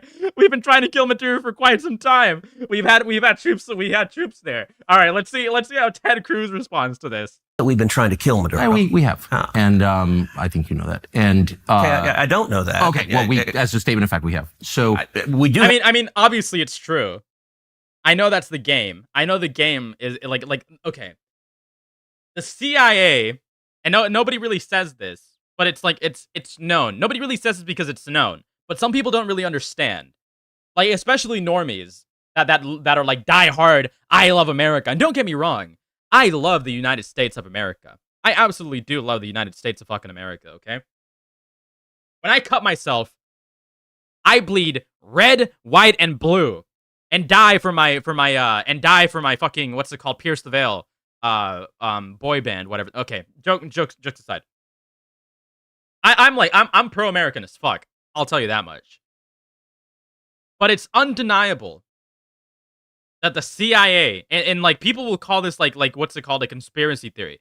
The CIA has a fuck ton of power. It is a fuck ton of power in places that you wouldn't even like know it has power. I'm not a cutter. Fuck you, Meritazepine. It was a joke. It was a joke. Shut up. Have massive sanctions. We tried to pressure him out of office. yeah, and there's all kinds of aware stuff. of efforts. I'm just saying there's a lot of pressure coming from various parts of the U.S. government on that government, and it's still there. Yeah. Same, the country of our ancestors, Cuba, 1959, we've been working on that. Hasn't worked. So it's I think we both agree it's hard to do. It absolutely is hard. And look, I think you're reasonable to ask, how do we produce that? And I think there's a distinction between what your objective You're reasonable to ask, how do we produce that? is and the means to get it. There are all sorts of things I would say we would be better off. We'd be better off in China without Xi there. Should we invade China and topple Xi? Of course not. Better off with no national debt. There are lots of things. Totally. But it's good to say, all right, what are our objectives? Right. And so with the Ayatollah in Iran, saying you're for regime change, I don't view as complicated. I mean, the guy... That's a funny one, man. Literally leads mobs chanting death to America. So that's not good. Huh? What? Totally. But it's good to say, all right, what are our objectives? Right. And so with the Ayatollah in Iran, saying you're for regime change, I don't view as complicated. I mean, the guy literally leads mobs chanting "Death to America." So that's not. You think that would change? You think that wouldn't? You think? You think that you can change an entire product of culture by simply assassinating a guy and installing somebody new in power? No, motherfucker. No, motherfucker. The people are just gonna rally behind that. They're gonna be like, oh, look at what the United States of America did. We've been expecting this. We've been expecting the United States to assassinate our current leader. Let's fucking create militias and then fucking remove the person that they installed into our government. And then we'll hate America even more and then fucking, like, send more planes their way. Come on! Good. Definitely not good. But the reason I think it's important to get a little more detailed about how that might happen is because there's military action in progress, which we're supporting. And the president has said clearly, including last night, that he is focused on eliminating the capacity of the Iranian government to produce nuclear weapons. You are saying we need to use military force to effect regime change. I have not said that. Oh, I must have. No, I have not said that once. Okay. I don't think we need to use military force to do regime change. I said I support it. I would like to see it happen. You asked me how should it happen? A popular uprising. What I've advocated for. A popular uprising. Please go on and define what a popular uprising is. All right, let's step back a second. You and I, we've known each other a long time. I would say we agree on about 80% of the things on Earth. For sure. And there are a lot of things. You could say that for just about any human being, though. Hey guys, is it wrong to kill people? Yeah. Hey guys, is it wrong to, like, be a pedophile? Yeah. Hey guys, is it wrong to do this, to do that, to, like, ruin a country? Yeah.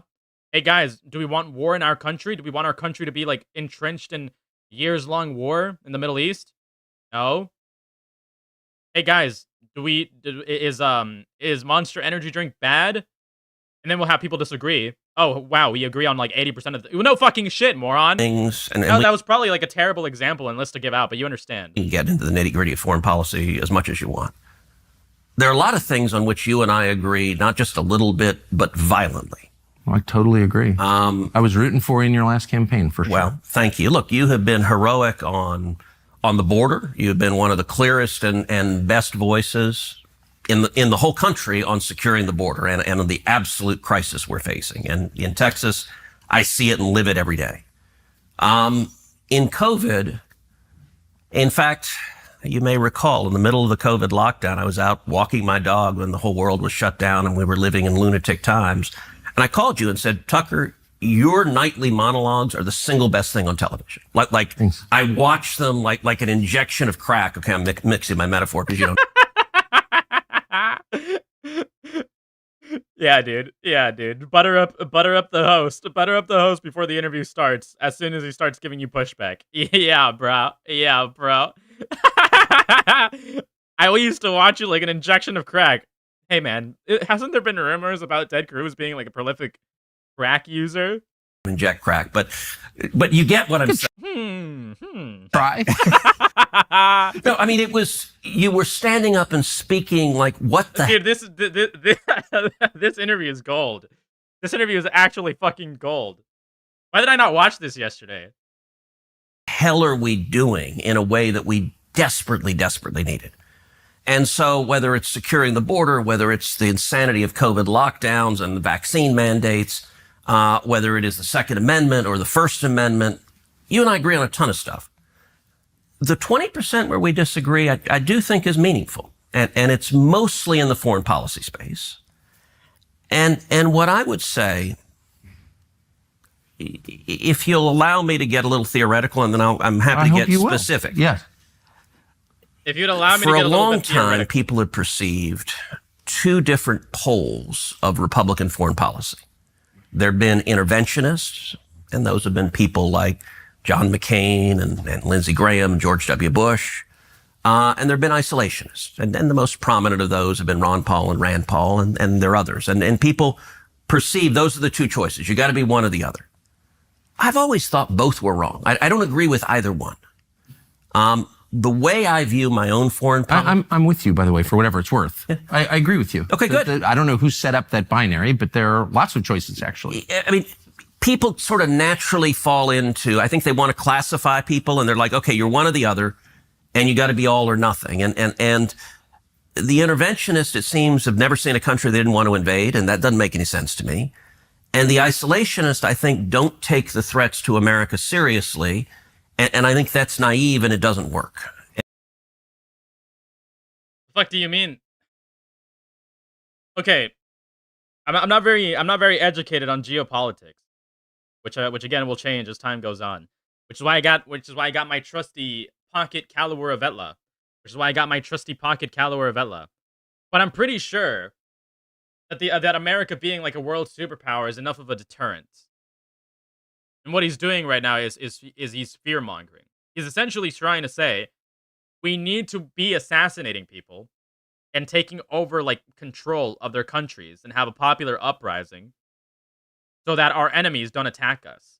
But as it stands already, our enemies don't want to attack us for the most part. Because we have the most dominant military power in the world. So what is it really necessary to be going like around and taking power trips on foreign soils? Is it really necessary to destabilize countries for the sake of like American protection? If America like by itself, due to its military strength and essentially running the world, because America, every single country depends on the United States.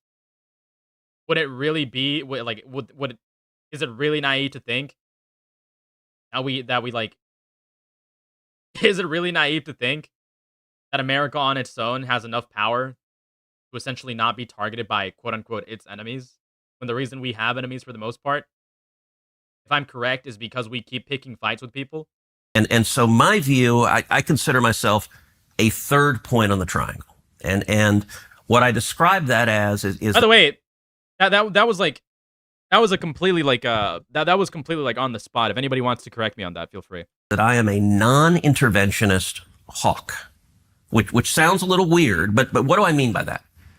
I mean the central touch point for U.S. foreign policy and for any question of military intervention should be the vital national security interest of the United States. How does this make America safer? How does this protect Americans? If it does, we should be strong. Throwing out oxymorons? Yeah. I am an isolationist hawk. No, I don't think that's what he said. What did he say specifically? But I know that's contradictory, because if he really were the insert word here that he said, because I literally just forgot it, hawk, then he wouldn't care about like destabilize. Oh, non-interventionist is what he said. I am a non-interventionist hawk. If he really was, he wouldn't care about destabilizing other countries and going for popular uprisings to essentially stop other countries from hating us.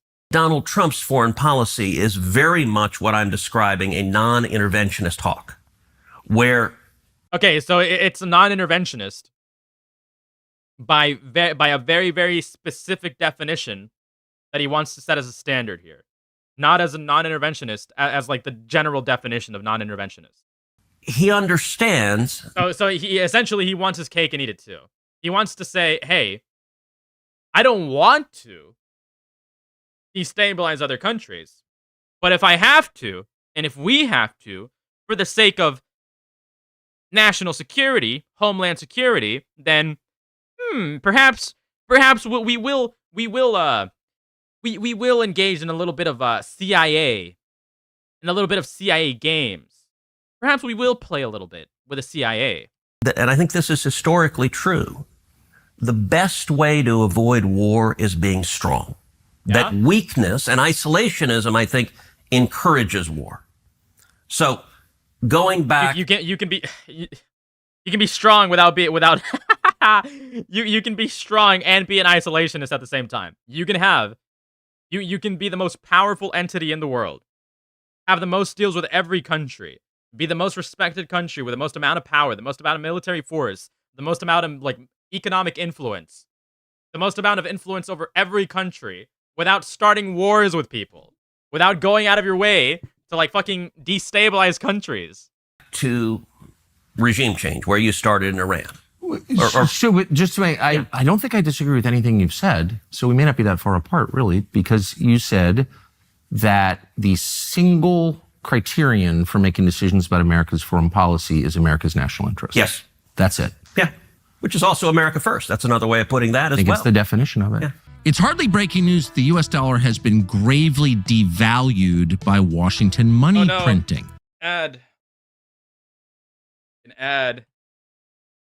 Next. And from what you've said publicly, I think on Iran in particular, you and I disagree. And all right, let me contrast it when Obama was president. When Obama was president, you remember he talked about wanting to have military action against Syria. Mm-hmm. And at the time, I tried to keep an open mind to it. I said, okay, let me listen to the commander-in-chief, describe to me how this is in America's interest and what your plan is. And Bashar Assad was a bad guy. He was killing his own citizens, and he had chemical weapons that were very dangerous. I could conceive of a commander-in-chief laying out a plan for, okay, we're going to go in and say, grab the chemical weapons and leave. Like, I could see that if there was a real threat to America and there was a plan to prevent that, I could see supporting that. So I wanted to hear what he had to say. And I listened both in classified briefings and public questioning. And number one, their public defense of it was incoherent. So John Kerry said, we're going to engage in an unbelievably small strike. I think that's a quote. I'm like, okay, and to do what? At the time, Is that a quote? I'm going to look that up right now.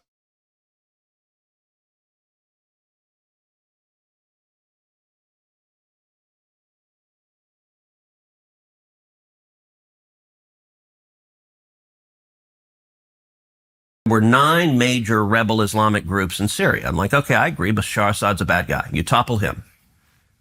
And one of the 9 other groups takes over. 7 of them were affiliated with radical Islamic terrorism. You had Al-Qaeda and Al-Nusra.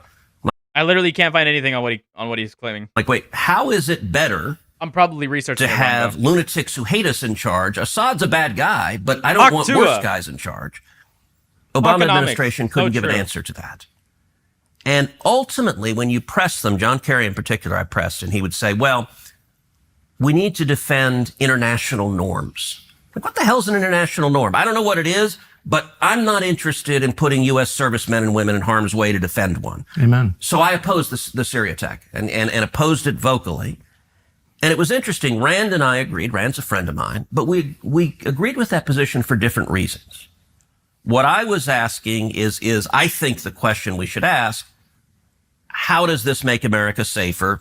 The Obama administration couldn't give me an answer, so I opposed it.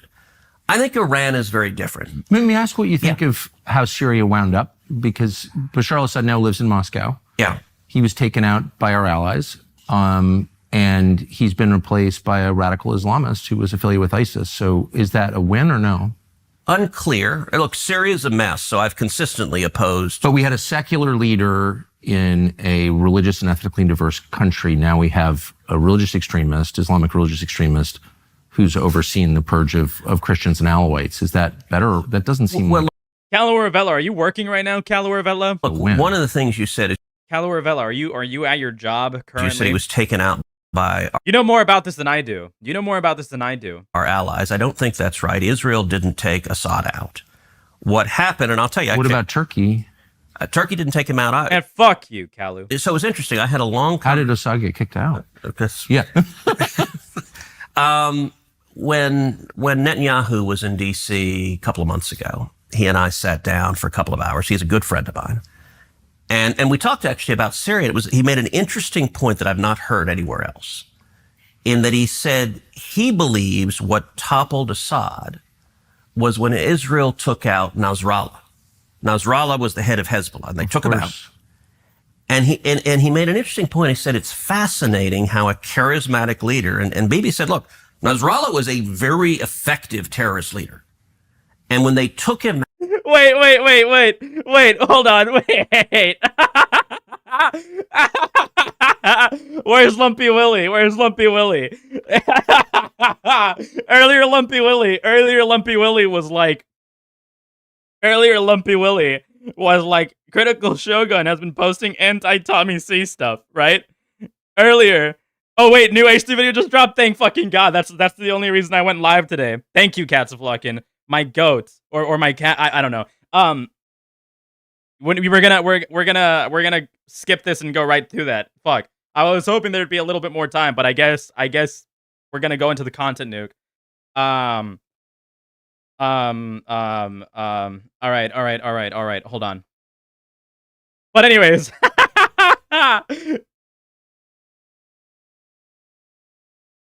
Hold on, I have to show you guys something.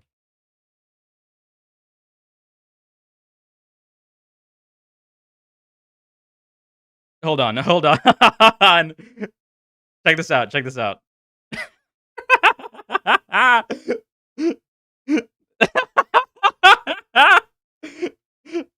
I guess. Hold on. I need to check out what has like Shogun possibly have like posted that got him banned. What has he posted that got him banned? Hold on.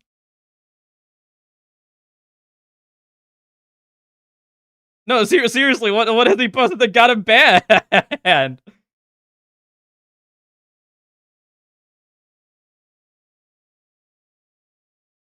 I mean, not banned, blocked. I'm an idiot. Sorry. What could he have done? What could he have done? Yeah, blocked. What could he have? I mean, I guess we know where Nick aligns now. I guess we know where he aligns now. But fuck, dude. All right, fuck it. We'll come back to this. We'll come back to this at a later point. Time for the H3 content, Nuke, I guess. First on the scene, as always. Did it literally just drop? Because I was looking for this a while ago.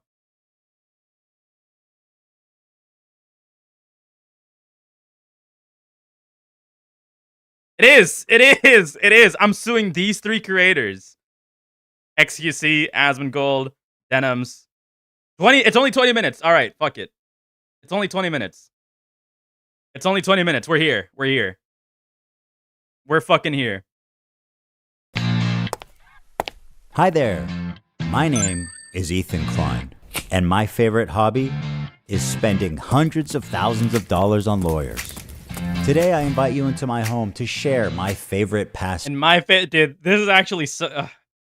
I can't believe I'm about to give, like, H3 a win. You know, if there's anything that H3 has always been good at, it's skits. It has been skits. H3 has always been really good at skits. So I gotta give him props here. And I know I'm, like, seal clapping right now, but, you know. Time with you. Join me in creating generational wealth for my attorney. Let me tell you guys a story. About a year and a half ago, it's a big conversation called ReactGate. ReactGate was a debate going on in the streaming community about what constituted fair use. People like Hassan, XQC, and many of the large Twitch streamers would watch other... This has happened several times, and this has happened several times throughout YouTube history. And I think one of the most prominent times, like ironically enough, which might actually be a point that he makes, was back then with iDubbbz and Jinx, if you guys recall, where he like went after Jinx and even made like a content cop on him, saying that essentially all Jinx does is just steal content, and a lot of creators in general steal content and give like minimal reaction. And a lot of people took it like, and don't get me wrong, iDubbbz was kind of ahead of the time way back then by making the claim that if you're going to react to something, at least be constructive about it. At least add like more commentary so that it's more, I want to say, yeah, well, just to repeat myself, constructive. But I wonder if he's going to make like, I wonder exactly where he's going to go with this. Other creators' entire video on their stream. They would rarely add sufficient commentary or even pause the video to speak. Most egregiously, they would re-upload the entire VOD to YouTube with the same thumbnail, the same title, so that they could cannibalize traffic from the original video. Here's what... Which apparently is a completely bogus argument. So unless Ethan Klein has like some statistics to back it up, I think this is a bogus argument, because I know that a couple of YouTubers back then were like showcasing statistics, and they were going like, "Hey, I don't see a large impact from somebody reacting to my content," and also to like without doing like heavy studies and doing like heavy analysis on multiple cases like these. I would argue that it's probably I would say it would be incredibly difficult to properly assess whether or not this cannibalizes from like the traction of the original video. Amino had to say about this phenomenon. I don't mind people reacting to my videos, but I do mind when they play the entirety of my... Yeah, I think, no, let me know. He's getting into it. Let me know. Like this all stemmed from, fuck, dude. If I recall this drama correctly, because this was around the time when I was like really early onto YouTube. I was really early onto the scene. And this is one of the stories that I followed closely. H3 is showing it right now. This is where the drama stemmed. People started giving shit to XQC. XQC then made a response saying that, "Oh, I don't really care about the money. It's not about the money. I don't react to videos for money." Because he doesn't really, like, you know, he claimed that he gets more money through streaming than he does through, like, you know, AdSense on his channel. And he said that he doesn't give a fuck and essentially flex, and people got pissed off at him. Which was pretty funny. It was pretty funny. Remember? And then, like, a couple of months after the fact, I believe Tom was, like, on Destiny's stream having a conversation about something like this. XQC joined. I remember Merc was there. And then fucking Tom owned Merc. that was a classic. But anyways, this drama really stemmed from like this claim right here. And then everybody started giving XQC shit. XQC fired back. There was a lot of contention. People, for the most part, agreed that React content wasn't that big a deal. That people reacting, it's probably negligible, the effect that it actually has on the like popularity of the initial video. I believe that was like the final argument that was agreed on by most people. So I'm curious to see what H3 has to say about this, given the fact that H3, for the most part, even in his own streams, does do React content. Video. A face cam in the corner or the occasional interruption does nothing to address that issue. My video is still being played from beginning to end in someone else's stream or video. It's neither ethical nor necessary to feature the entirety of someone else's work. Or, you know, they could do the bare minimum and ask for permission. Something that none of the major reaction channels have ever done when they've streamed or re-uploaded my video. And I think this is it's fine to expect that as the creator. But to like imply that your channel is being cannibalized is like a largely different allegation, which I'm pretty sure Lemino didn't allege. It was other people that were alleging that. But to answer your question, no, I don't want people to stream or re-upload the entirety of my videos. Now, understandably, this made a lot of people angry, because why should these content thieves, essentially, get more views than the author of the video, which in a lot of cases was happening? I mean, people don't like injustice, and we all see this, and no, it's not right. This debate culminated when XQC, one of the prime suspects, called into my show to debate me, in which case I'm sad to report that I was terribly owned. Yeah, do you guys remember this? Yeah, he flexed his watch. He was like, "I got your whole house on my wrist, love, bruh." Hold on.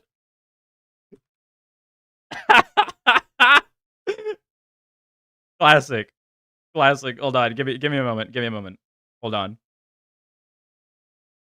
I gotta find a good image. For this joke that I'm about to make. I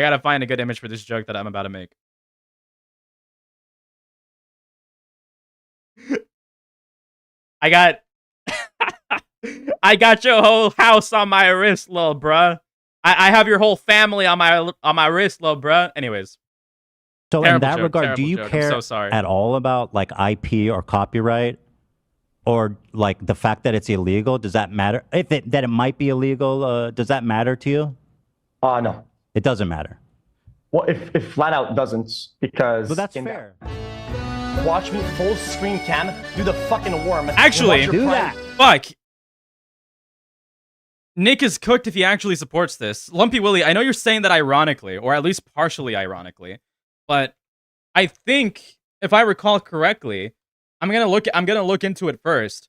If I recall correctly, Nick was pretty vocal about the situation in regards to XQC.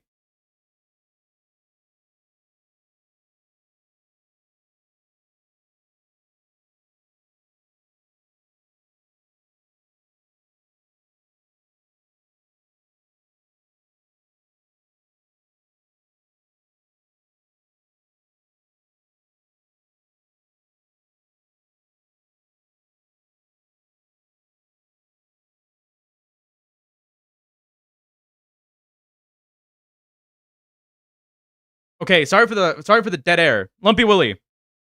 Go back to 2023. Maybe early 2024. If you really want to do something, go look for Nicholas Diorio's tweets on this situation. And then like send them to me, report back to me.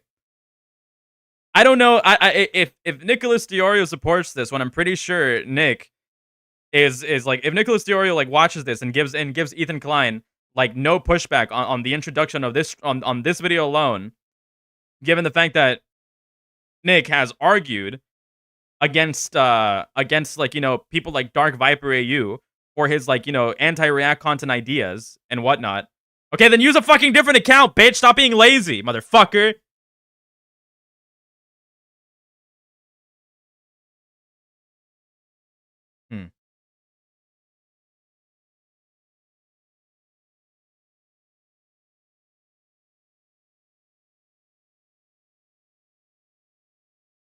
I would have to go back and like read some of his tweets on this situation.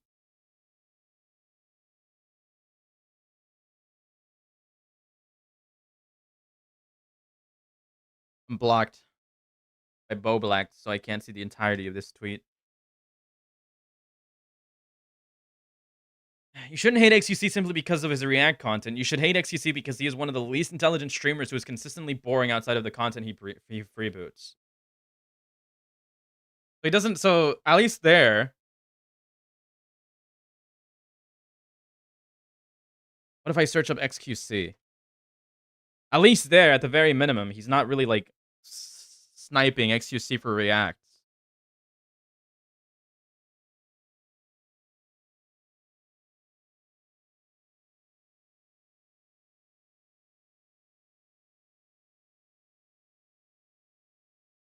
Hold on. I'm looking into it right now. I'm looking into this right now. Live research. Give me a moment.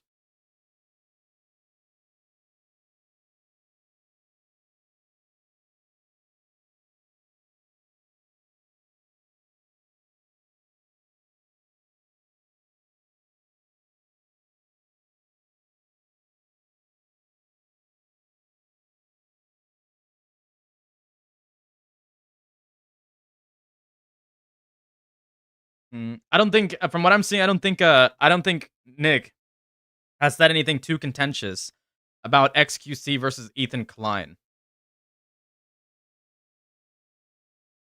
At least not from a cursory search.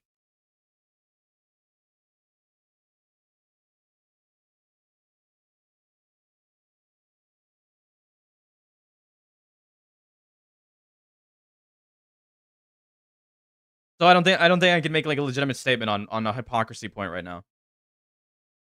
What do you mean? What do you mean lazy? I'm looking at it right now, motherfucker. I'm currently on stream. If I could research this myself off stream and spend like copious amounts of time doing it without fucking killing the flow of the stream, I would do it, motherfucker. I'm currently partially doing it right now.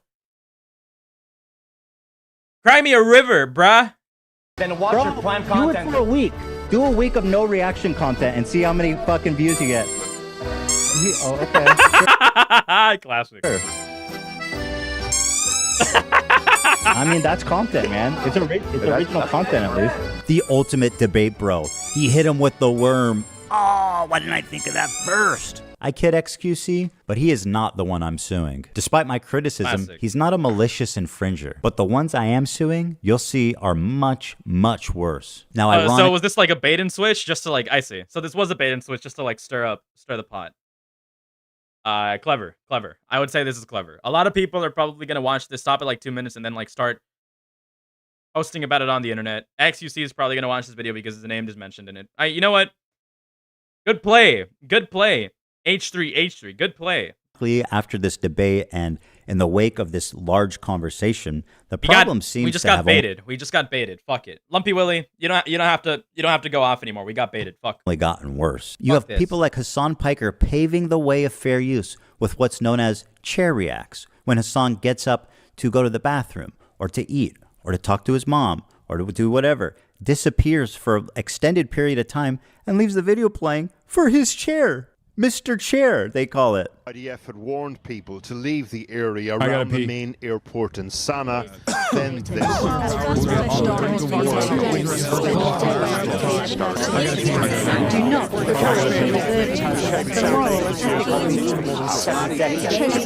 this operation will result in killing hostages and captivity. Will result in the death of thirds.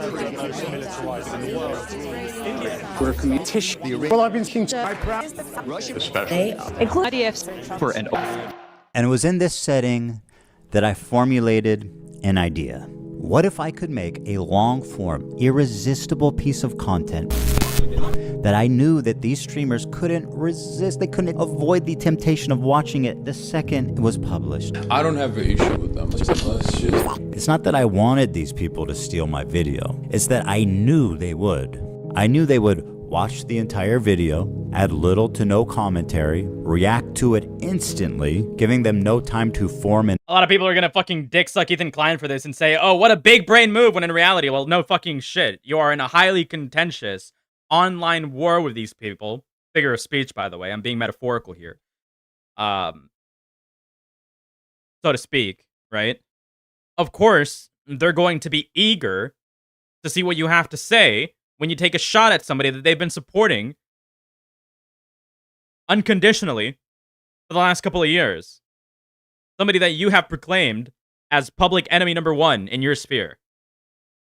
Especially when all of your politics align. There's nothing worse than like community infighting. Opinion. The trap was set and it worked even better than I imagined it would. We captured pretty much every large streamer reacting to it in its entirety immediately after it was published. Now the thing is, there were a few people that went above and beyond to commit copyright infringement. For example, Denim sits here silently with nearly 50,000 live viewers. That's 30 times her regular viewership. She's working directly with the Snark subreddit moderators to siphon views, and their intentions couldn't be clearer. Here's an excerpt from a stickied post from the Snark subreddit. Hey everyone, we've seen a lot of comments about wanting to watch the nuke without showing support for H3. Here's a list of creators who've supported our sub. There's no way. There's no way he's actually suing creators individually. There's no way he's actually suing creators individually for this stuff. Dude. He might have his reasons. He might be well within his right to do so. Because I'm already like speculating what arguments he's about to make. And if they're if they're genuinely trying to create like a market replacement, then he could have his like good reasons. But this just sets like a terrible precedent as a YouTube creator who fought for fair use in the past to then sue somebody for like something that hasn't been really like tackled before. Even though you could argue that what they're doing isn't fair use,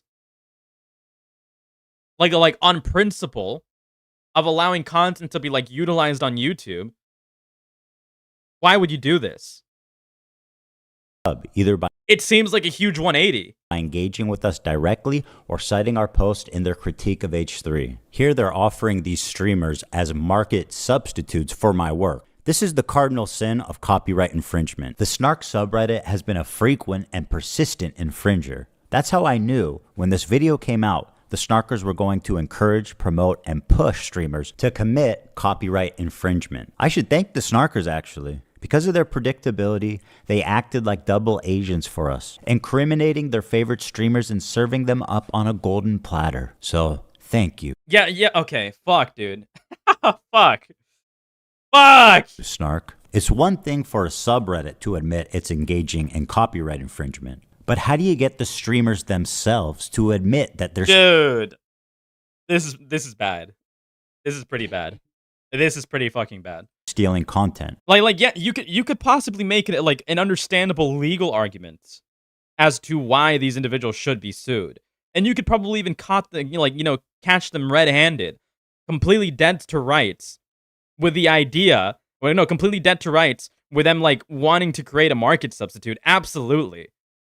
But on principle, especially in the YouTube sphere, this is fucking insane. On principle of like basically saying that where essentially the meta is reaction content and it is free game to like utilize content to create more content. Again, on principle alone, this is just fucking like insane. Maybe he's baiting again. Maybe he's just baiting and he has like something insane to like explain or argue here. Well, guys, but I'm pretty sure even like most individuals, even though he may be well within his legal right, I'm pretty sure most individuals will be heavily conflicted with this, because it, like at a surface level, without understanding the caveats and nuances, this seems like a huge hypocrisy move from Ethan Klein. if you enjoyed not giving any views to that terrible video, follow, subscribe, throw a prime. If you like the content, if you enjoyed your time here. It turned...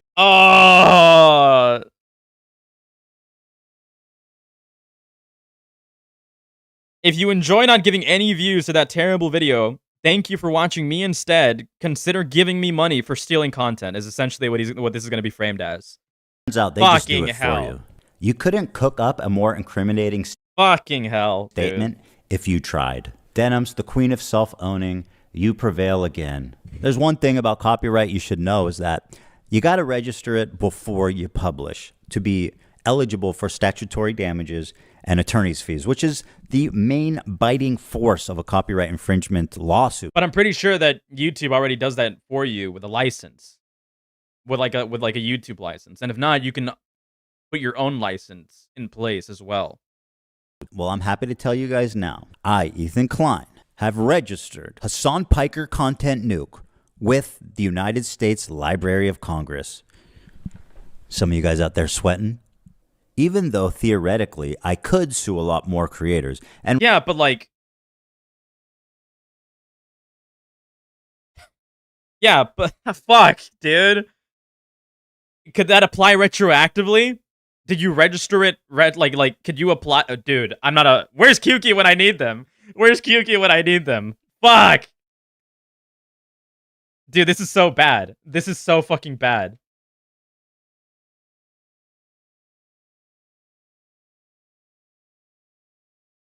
This is actually so bad. Rake in millions of dollars, but the purpose of this is not financial. What are you just finished the video? What are your thoughts? What are your thoughts? Is this like, can he? Okay. Let's say right now what I'm asking right now is like, if he registered this in the Library of Congress after people started reacting to this video, could he sue retroactively after he did that? His case seems strong based on vibes. That was like my initial. That's literally my initial impression, is that he might have like a really good case on a legal argument, but on YouTube principle, this might actually like rub a lot of people the wrong way. This might like that's literally my first impression. Is like he might have a good legal argument.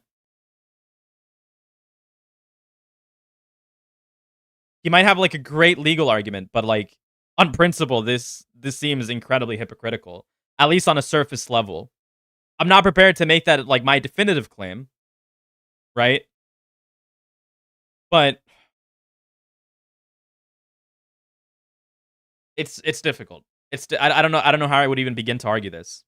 It just sounds he might be in the right, on his own terms from a legal perspective, but I don't know how to feel about it specifically. Financial gain. People like XQC and Asmongold may have watched the entire thing, but I would never sue them just for doing that. I don't want to chill the reaction community into fear. Actually, the opposite. I hope that we can all unite against this type of egregious behavior that not only makes us all look bad, but could destroy the commentary community as we know it. Well, guys, if Hold on. I need to hear that back. I need to hear that back. Gonna go back a whole minute so that I can really ingest it. your time here. It turns out they just do it for you. You couldn't cook up a more incriminating statement if you tried. Denim's the queen of self-owning. You prevail again. There's one thing about copyright you should know is that you got to register it before you publish to be eligible for statutory damages and attorney's fees, which is the main biting force of a copyright infringement lawsuit. Well, I'm happy to tell you guys now. I, Ethan Klein, have registered Hassan Piker Content Nuke with the United States Library of Congress. Some of you guys out there sweating? Even though theoretically I could sue a lot more creators and rake in millions of dollars, but the purpose of this is not financial gain. People like XQC and Asmongold may have watched the entire thing, but I would never sue them just for doing that. I don't want to chill the reaction community into fear. Actually, the opposite. I hope that we can all unite against this type of egregious behavior that not only makes us all look bad, but could destroy the commentary community as we know it. I don't know how I feel about that. I don't know how I feel about that. I don't... This sounds bad, but in reality, it's good for you is the vibe that I'm getting from that whole claim. This sounds bad. This sounds bad. And theoretically, somebody could utilize this to disrupt an entire form of content creation. But this is actually a good thing. And I hope that instead of having more liberty at reacting to content at whichever way you want, I hope that we could all unite and set a stronger standard for how we should be reacting to content. Does this not seem like an incredibly heavy-handed play? Because that's what I'm feeling. That's exactly what I'm getting from this. Dude. I just... This just sounds incredibly bad no matter which way you, spin it. I don't see how you could possibly... Like, unless you're going strictly from a legal perspective, I don't see how you could, possibly really align with Ethan Klein 100%. It seems incredibly dubious. Well, guys, if you enjoyed not giving any views to that terrible video, follow, subscribe, throw a prime. The state of reaction content on Twitch is so broken, these creators feel comfortable looking right into a camera and saying outright, hey, I'm stealing this guy's content. Pay me instead of him. This is not a healthy environment. And with people like Hassan reacting to entire TV shows on stream, my fear is that Sony or Disney comes along, sues everybody, and sets a devastating precedent. It's really just like a YouTube cultural thing. QQ. Like at the end of it, I agree with what you're laying down from a legal perspective, and I think he's within his rights to do so. Absolutely. You know, from first impression, I haven't watched the entire video yet, obviously. But from a YouTube sort of cultural perspective and what the standards are and the principles that people uphold and people not being very comfortable with heavy restrictions on what it means to utilize content for fair use, this sets sort of a bad standard. Did you get to the Reddit post yet? I mean, I'm only 7 minutes in. I'm not sure where it would be. Are you referring to the previous one where people are like, hey, if you want to not give Ethan Klein a view, that was already shown. And I can understand that. I can agree with not essentially creating a market replacement for somebody's content and then allowing people to profit off of it. That could endanger our entire field. Now, before I tell you who the 3 people I'm suing are, under that standard, I absolutely understand Ethan Klein's what's the word? I absolutely understand Ethan Klein's right to sue. I absolutely understand why he would be within his right to pursue this action. Absolutely. But I'm referring to the broader implications that this has. I just want to make it clear, that they all met this very specific high bar of criteria that I set forth. Yeah, yes, for himself specifically, to be clear, I think he's well within his right to be doing this. As an individual, as a business, as a brand, legally speaking, he is absolutely, at least at first glance, me not being that educated on the law, I think he's well within his right. However, as a precedent for the larger YouTube culture, for the larger content creation culture, this seems heavy-handed as a standard to set for content creators. Earlier, these people were not targeted based on their gender, their identity, their political beliefs. All three are on this list. In fact, they're the only three, as far as I could tell, that reacted to the full video. Drum roll, please. Who's sweating at home, guys? Casey Tron, the queen of ripping farts and bong loads. They do musicals. They're very musical people. Are you being serious? Dog, what do you... Look! You think I made this? Frogan, who, bless her soul, she's still rising. Can I walk away and use the bathroom? Do I have permission? Can I use the bathroom, please? I'll leave it playing.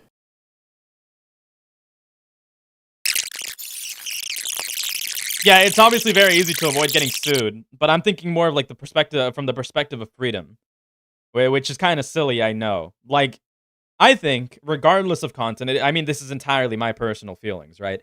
I think regardless of how you react or the content that you're reacting to, and I don't mean this in the way of theft, I think people should be able to react to content whichever way it is that they can react to it. Sometimes people will be incredibly silent. Sometimes people won't add a lot of commentary. Other people will just be like, hey, I don't really care about this, but I'll hear what he has to say anyways, right? There's going to be a lot of different people that go about reacting to content in separate ways. I try to add as much commentary as I can for every minute of the video that's available because of concerns like these. I think it sort of sets like an idea that, no, you now have to abide by these standards of creating significantly more engaging content, which I don't have a problem with, but I wouldn't want to like essentially like set a precedent for everybody to be that way. I think people should have the freedom to like go about things whichever way they want, as long as they don't actively try to create a market replacement for the content that they're essentially ripping. Because I will absolutely like stand on the idea that doing lazy reactions is almost close to theft, if not just unethical, right? But I don't think people should be like pressured to really like, I don't know. I don't think they should be like scared or essentially pressured into adjusting how it is that they go about content creation. Apparently thinks I mean literally earlier in the video when he says I know that what I'm like the precedent that I'm set like I know that the standard that I'm setting right now could be used to sue a large amount of creators. I'm not going to do that. And I know that this seems like a scary thing because it could disrupt an entire form of content creation, such as commentary channels. But I hope that with this, it's not something to be scared about, but rather something that we could utilize to unify each other, to unify ourselves, and be better. Now that, to me, that sounds like, yeah, stuff like this can be used against you, but hopefully what you come from this is that you start essentially climbing, like, you know, climbing the ranks and becoming a better creator, which I don't necessarily disagree with, but it seems sort of, I don't know, like it seems heavy-handed. I just don't have like a better word for it. I'm willing to be contested on that though. I'm willing to like argue about this or be argued to. No. It's not from a legal perspective, QQ. I agree with his legal idea. I don't disagree with like the rights that he has. I'm talking from like the perspective of like how this would come across culturally to YouTubers.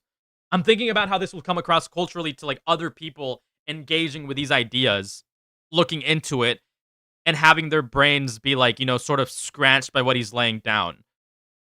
I don't think that he's doing like something wrong per se independently with his actions, but I think it'll rub people the wrong way, and it'll come across as very heavy-handed to a lot of people, just from like, you know, a like an engagement perspective, somebody reacting to this and having certain feelings at what's being presented to them.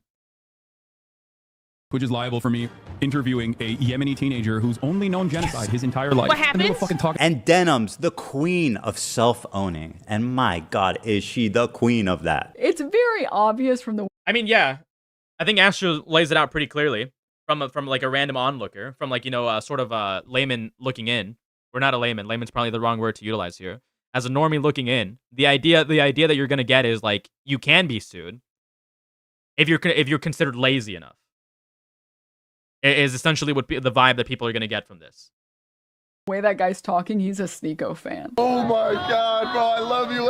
Can I give you a hug, bro? I'm so sweaty, bro. I love you, bro. None of the hostages that have been released so far have said that they have been raped. The hostages have public statements. You can go look at them. The sexual assault I experienced should never happen to any human being. This Yemeni kid is just a Yemeni kid with a gun and is not a Houthi, and there is no proof of him being a Houthi. Are you a soldier? Yes. That seems pretty definitive. He never said Hassan Nasrallah was a good guy. I can't believe I'm calling Nasrallah base. I mean, listen. Now for the fun part. Let's take a look at the complaints. And let's start with my favorite of the three, the very own, the prestigious, the highly acclaimed, the highly analytical Caseytron. A lot of people have been wanting to watch this without necessarily supporting Ethan Klein. So we're going to watch it. Well, that's a really dumb thing to say, don't you think? Why are you so comfortable? We've given each complaint a clever little title, and here's Caseytron's. She smoked more than she spoke. Caseytron smokes 42 times during her reaction. And just as a your laziness is at my discretion. I deem you lazy. Get sued. Thank silly you. Thought experiment, we thought, wouldn't it be funny if she spent more time smoking than she did talking? And thinking there was no way that that could be true. Well, we tallied them up, and lo and behold, there's 15 minutes, 40 seconds of commentary versus 18 minutes and 50. I mean, who knows if he's actually going through with a lawsuit? I mean, he is petty enough. He literally has said that he is petty enough to even go down. He is petty enough to, like, take a loss and go down fighting. He has said that. I don't know if this could be, like, a criticism piece more so than an actual legal battle. 55. But again, I haven't gotten to like his conclusion. He could like do a little switcheroo and be like, I'm kidding, not actually suing anybody, but I really could, so you better fucking watch yourself. Seconds of smoking. She spent 3 minutes and 15 seconds longer smoking than she did talking. Yeah, exactly. How do you determine what is considered fair use? How do you determine the amount of laziness? How do you determine what is considered not fair use? Quote, what could you sue for? Unquote reaction. And whatever talking she did was just to express how confused she was, presumably. I don't like using terms like those, Lumpy Willy, because I'm not really good at utilizing them. But this does seem like a slippery slope, and I'll utilize your comment to make that argument so that I don't have to make it myself, because I don't like using terms like those. From smoking 42 times. What is happening? I'm trying to follow. I've lost the plot. I don't like your commentary. See you in court. Continues. Indeed, Caseytron is often too obliterated to comment on the nuke, and instead stares blankly at her computer screen. In a span of 2 hours and 7 minutes, Caseytron smokes marijuana, frequently in highly concentrated forms through vaporizers, on hell yeah, bro. If I'm not ready to utilize if I'm not ready to utilize a claim myself, I'll just hedge my bets on another person. 42 separate occasions. At one point, Caseytron is so wasted that she states, quote, "What is happening? I'm trying to follow." But that's kind of like what I was trying to like lay out earlier, but I just wasn't fully prepared. But I think this is a very slippery slope, is what I'm willing to argue, but only from the cultural perspective, not necessarily the legal sense. If people really wanted to do this, they could have done this a long time ago. And as a matter of fact, some people already go out of their way to abuse DMCA complaints anyways.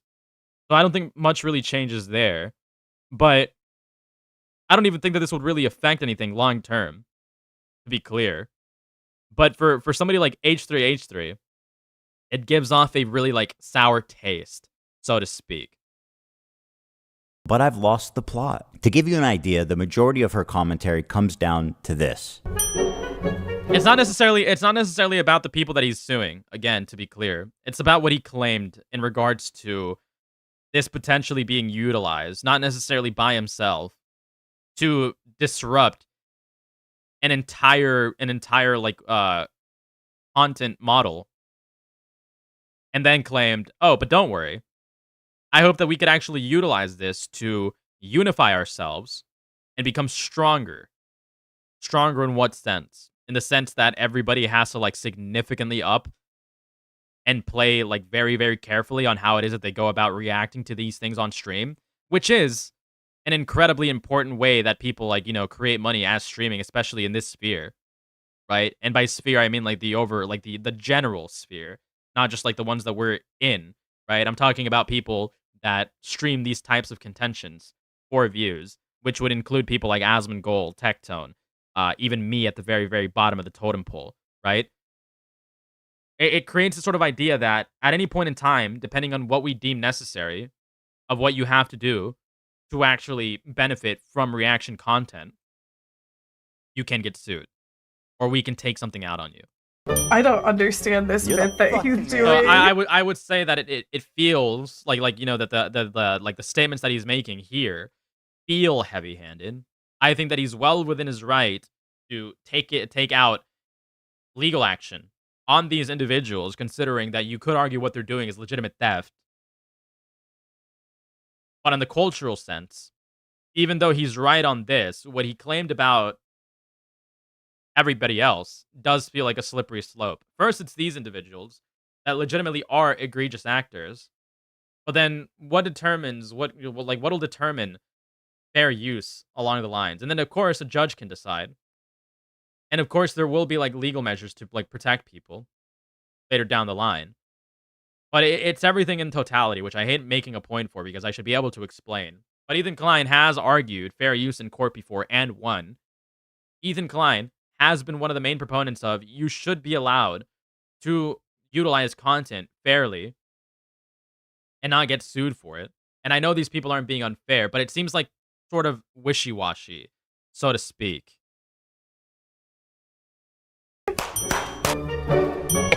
He's read more books than you could ever imagine.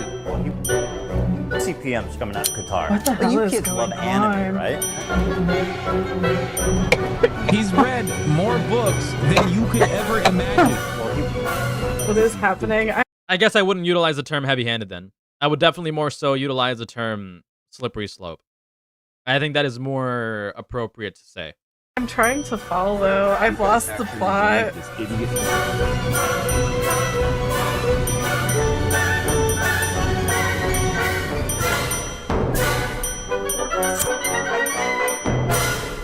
They do musicals. They're very musical people.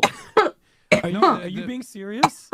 Dog, what do you look? You think I made it? Also, and I'm not gonna like utilize this as a legitimate claim, but more so as like a thought experiment, more so as like a thought in general. And I might be like overreacting here.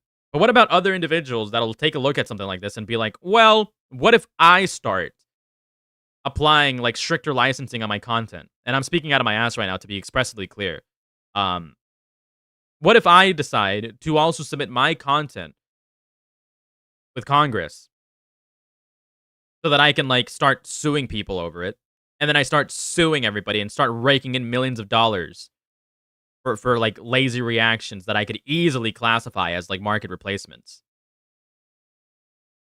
What about other creators that, or other like, bad faith actors that could utilize Ethan Klein's like, plot here or plan to specifically go after egregious individuals to then target anybody they deem sufficiently lazy and start going after them? This isn't a music video. It's a possibility that I'm not fully prepared to like, lean on, but it is a possibility. And as dumb as all of that is, this is the part that really got her sued. A lot of people have been wanting to watch this without necessarily supporting Ethan Klein.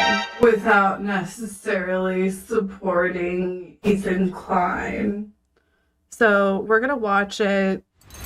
What the fuck is going on here? Stating outright that her Like stuff like this, you could definitely argue market replacement. He's well within his right to sue. intention of doing this. And I would even agree. Some of these people should be given a slap on the wrist for essentially promoting theft. Or not a slap on the wrist, but just a slap in general, like a really, really strong slap. Is so that people who don't want to support me can watch it through her, is why copyright infringement laws exist. You could not and should not do that, especially if your commentary consists of you taking Like this I generally agree with. This I generally agree with. long loads. At least try to engage with the content. Whoa, what was that? Oh, sorry. That was a flying star. It almost got me. You know her and you love her, guys. Frogan.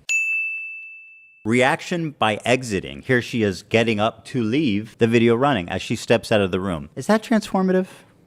I guess the judge will decide. She said, quote, "It's time to watch the new Nuke ethically. Hell yeah." Huh. Very smart to say on camera, by the way. She said, quote, "Thank you guys so much. I do appreciate everyone's support. And thank you for watching it with me." Well, you are so welcome, and I'm so glad that you were able to enjoy that day. Her commentary is so non-existent that even her own fans begin to call her out. I don't have anything to say, dude, because he's cycling the same fucking points over and over again. What more commentary do you need on him repeating the same fucking points for the whole first hour and 1 minute and 32 seconds? It's been the same shit over and over again. This video could have been condensed into 20 fucking minutes. Like, what commentary do you want me to add by, like, oh, this guy's a fucking idiot, he's mentally ill, and he's having a mental breakdown, and uploaded it to fucking YouTube? Like, Which wouldn't be criticism, by the way. So yeah, she could be.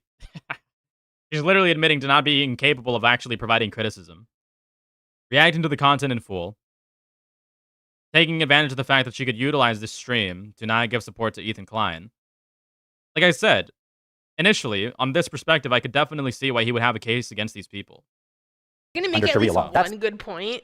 What do you want me to make a point on? Oh, I forgot. She also said, "Can I use the bathroom, please? I'll leave it playing." You may use the bathroom, Frogan, although I don't advise it. Also, if he's gonna go, okay, this isn't an argument that he's making. But let's say hypothetically he did make an argument where Frogan wasn't really necessarily actually providing criticism for fair use and was instead being insulting. Then what about people like, for example, a Cheeto, or people like Pegasus, or people like people like Pegasus that don't really provide commentary, rather utilize bits and pieces of other people to do their commentary for him, and then just throw insults out rather than actually give criticism for the sake of fair use? What about situations like that?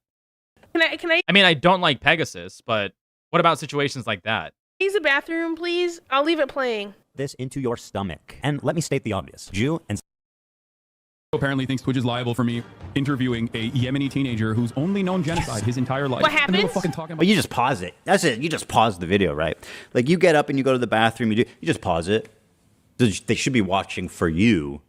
But if you get up to go to the bathroom and they keep watching my video, they're clearly not watching for you, right? As lazy and pathetic as her reaction is, this is not why she's getting sued. This is. Thank you guys so much. I do appreciate everyone's support. And thank you for watching it with me. First time viewer, time to watch the Nuke ethically? Hell yeah. I found my way from Reddit. Hi guys, welcome Reddit people. Reddit. Yeah, literally taking advantage of a plot to create a market replacement for his content. It's clear cut, I would have to say. Reddit people. But again, that's me being uneducated on the law. I came from the H3H3 Reddit. Ethan is so pathetic while Hassan is in Japan. I'm bothered having a great time. Exactly. We're gonna watch it live, yes. He doesn't want people to know when it's dropping because we're all watching through other streamers. And I suggest you all watch it through other people as well. It's the stated... Fuck. Today, guys... Oh, fuck. Straight up market replacement. Straight up fucking market replacement. Rest in fucking peace. Dropping because we're all watching through other streamers. And I suggest you all watch it through other people as well. It's the stated malicious intent to steal.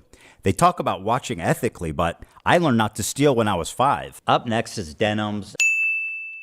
And honestly, just take a look at this, guys. It's a nightmare on Denim Street. Not only did she chair react, but she was kind enough to write her name right at the Flush Layers, yeah, I believe during this stream, and I think this is something that she got made fun of for on Twitter.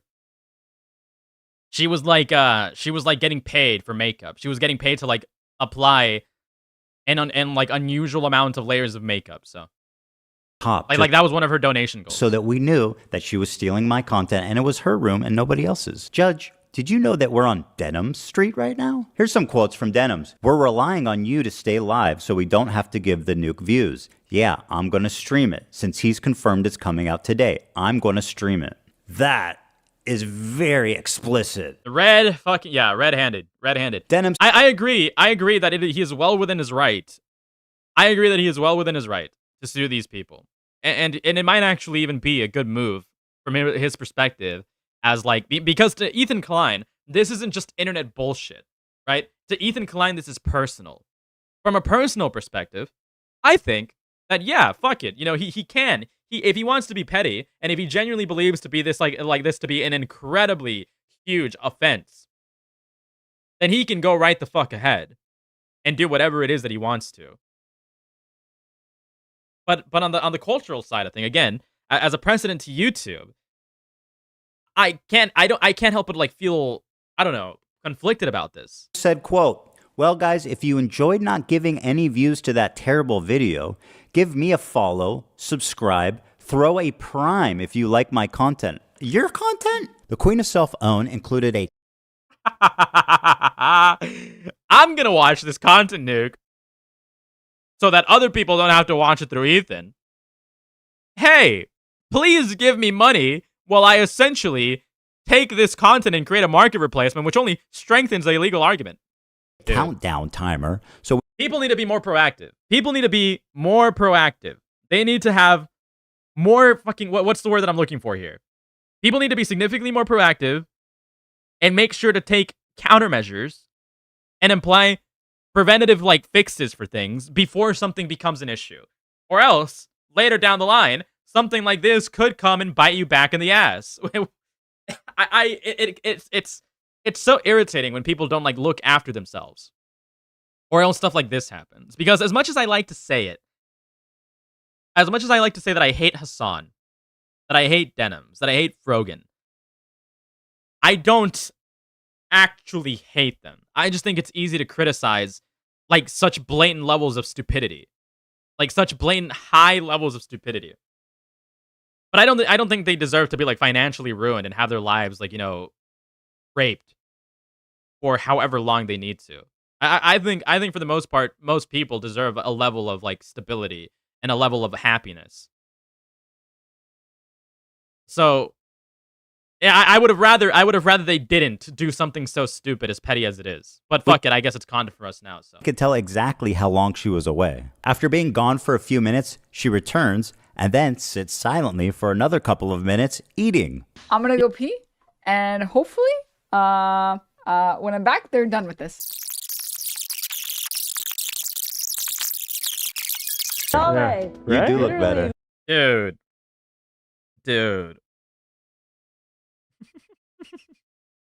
Mr. 3. They're fucked. I'm not gonna say they're ard because they're women.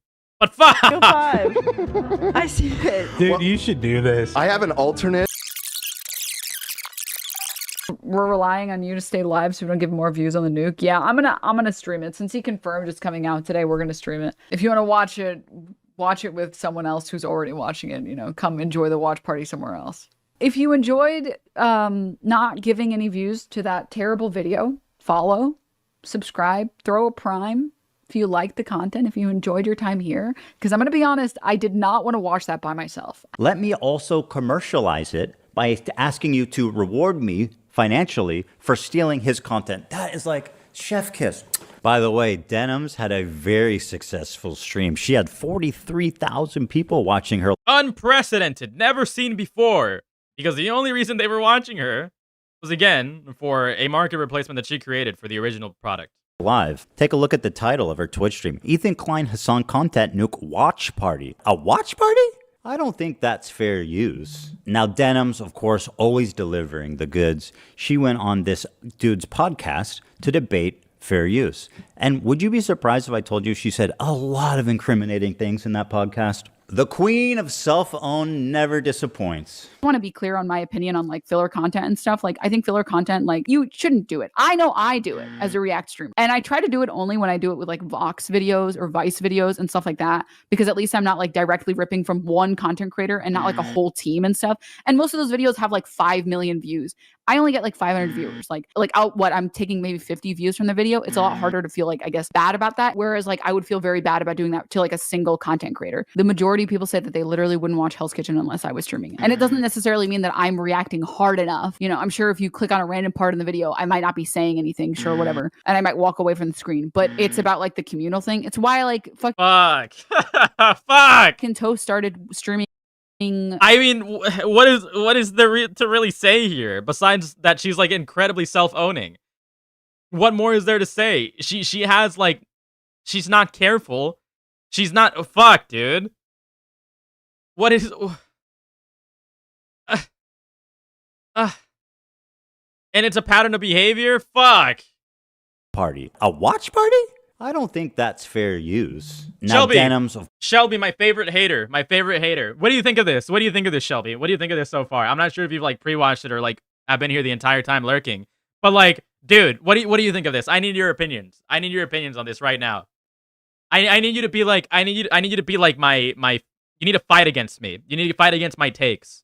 You need to fight against my takes so that I have like so that I can have like a fair assessment of this and not be completely conflicted emotionally. Of course, always delivering the goods. She went on this dude's podcast to debate fair use. And would you be surprised if I told you she said a lot of incriminating things in that podcast? He went on this dude's podcast. The queen of self. What do you guys mean? Like Chud hosted this? Like he actually like he was in call with him, or like did he like host this on Twitch back when he was still on Twitch? What do you mean specifically? You're gonna have to explain. You're gonna have to explain. Never disappoint. So by this dude's podcast or this dude's live stream, did he specifically mean Chud?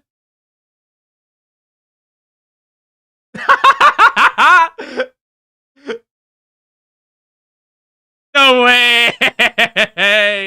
I almost didn't finish it and get to the end part. Like I thought Yo! The thing that reacts. Wait, so he's completely talking about talking about Chud Logic here. Points. I want to be clear on my opinion on like filler content and stuff. Like I think filler. This is like a key jingle to me. This is like a key jingle to me. Somebody's like this is like Fortnite. This is like Fortnite. And like Bruno Mars just got introduced.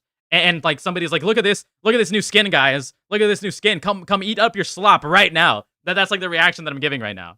Content, like you shouldn't do it. I know I do it as a React streamer, and I try to do it only when I do it with like Vox videos or Vice videos and stuff like that, because at least I'm not like directly ripping from one content creator and not like a whole team and stuff. Oh yeah, for all you Fortnite obsessed freaks out there that are probably watching this, it might be interesting to know that Bruno Mars was released to Fortnite recently. Have like 5 million views. I only get like 500 viewers. Like I'm taking maybe 50 views from the video. It's a lot harder to feel like, I guess, bad about that. Whereas like I would feel very bad about doing that to like a single content creator. The majority of people say that they literally wouldn't watch Hell's Kitchen unless I was streaming it. And it doesn't necessarily mean that I'm reacting hard enough. You know, I'm sure if you click on a random part in the video, I might not be saying anything, sure, whatever. And I might walk away from the screen. But it's about like the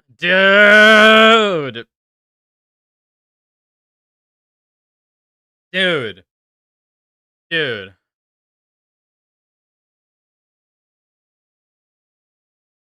All right. Communal thing. It's why like fucking Toast started streaming Death Note. It's not about the actual show at a certain point. It's the same reason you watch shows with your friends. You want to watch it with other people. A lot of people go to watch streamers on Twitch. I don't know what to say. I do not know what to say here. Unironically, I'm trying to come up with something because now I feel pressured into giving a reaction and giving commentary. React harder, motherfucker. Is essentially what I'm telling myself in my head. But like, I mean, she's fucking just digging herself in a grave. It's self-evident. You can't do these things. Like, have a watch party with people. You can't fucking steal content to make people come enjoy company with you. That is literally stealing content.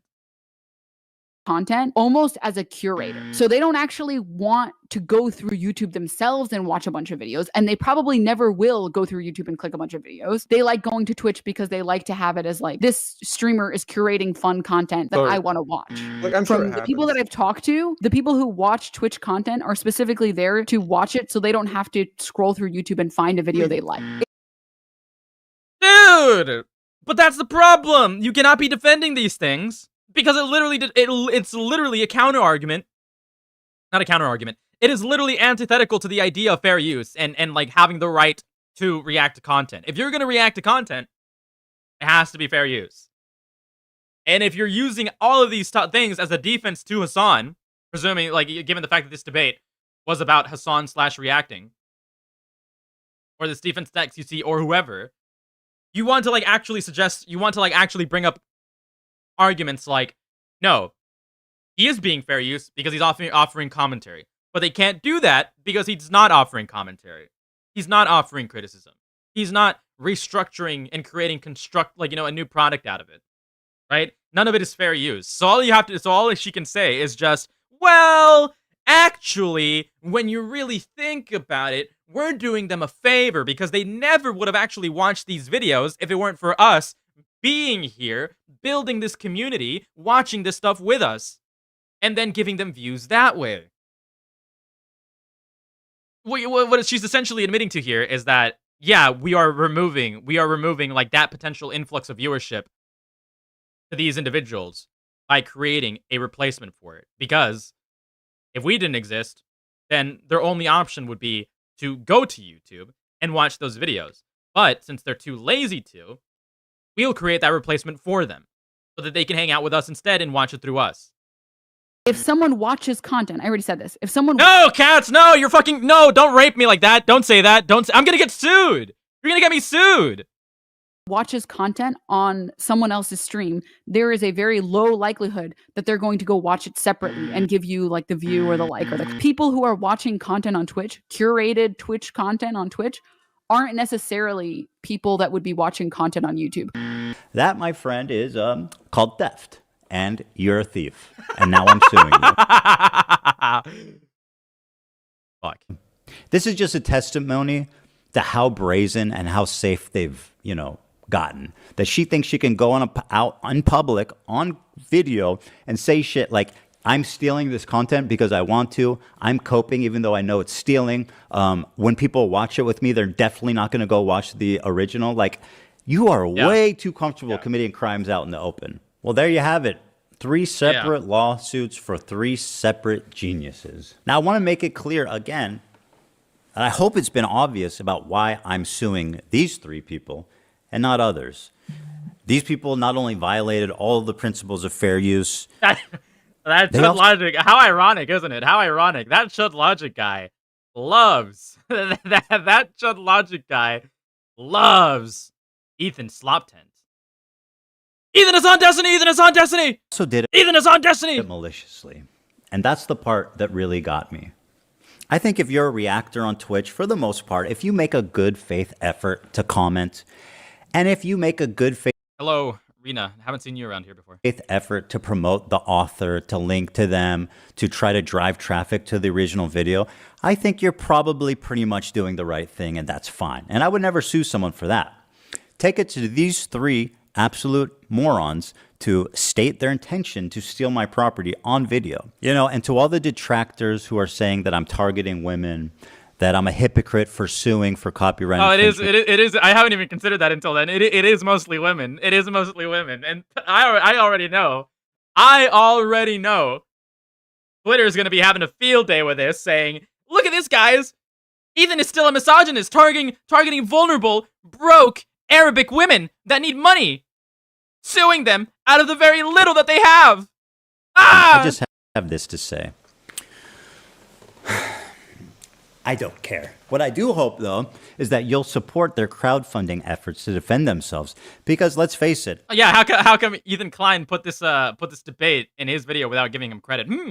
Very interesting, Ethan Klein. Very interesting.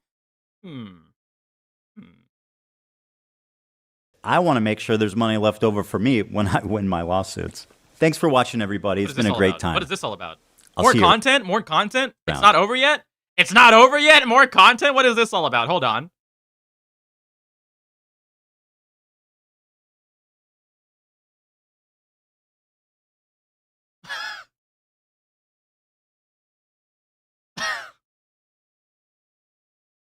We're relying on you to stay live. Okay. He explained that in his video. Let's look through it a little bit. This lawsuit is about ending the practice of lazy reaction videos that copy entire copyrighted works and purposefully. Dude, it's given to us in writing! It's given to us in writing! We don't even have to fucking speculate anymore! We don't have to fucking speculate! We don't have to fucking speculate, dude! It's in writing! Remember earlier? Fuck, wrong thing. Hold on. Remember earlier when I said that this could be like a slippery slope and measuring whether or not somebody can be sued, whether or not they are like, after fuck, dude. Even though theoretically I could. Measuring whether or not somebody can be sued based on what you consider lazy reaction. Remember when I said that? Remember when I was like speculating on that earlier? No, we don't have to fucking speculate anymore. Here's the intent. Here's the fucking intent. We don't. Classic. This lawsuit is about ending the practice of lazy reaction videos that copy entire copyrighted works and purposefully siphon views and revenue away from the original. Over 7 years ago, the owners of Plaintiff Ted Entertainment, Inc., TEI, Ethan and Hila Klein, established the legal standard for fair use reaction videos in, Haas versus Klein, which I'm pretty sure was, I'm pretty sure that was Matt Haas, right? Yeah. That was that. As a genre, reaction videos vary widely in terms of purpose, structure, and the extent to which they rely on potentially copyrighted materials. Reaction videos, like the Klein video, that intersperse short segments of another's work with criticism and commentary, constitute fair use. We constitute fair use, but we are now going to determine that some of you guys that we determined to be lazy are not fair use. And in the case of Denims, Frogan, Caseytron, I think that he has a strong legal argument. I think that it is entirely fair that he is going after other people. But what does this mean for other individuals? I don't know. I don't know if I actually... Maybe I'm being a little bit too emotional about this. Maybe I'm being way too emotional about this. Maybe we should. Maybe we really should go full balls to the wall on raping everybody who does lazy reactions and doesn't really give commentary. Maybe we really should just start raping lazy creators. Maybe that should be the standard that we set. Maybe that really should be the standard that we set. This case involves a group viewing session hosted by defendant Alexandra Marwas. Whoa! Okay, that's a full dox. Was her name publicly known?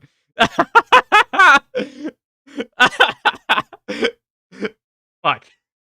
Was her name publicly? Was it publicly? No. I mean, I guess it is now.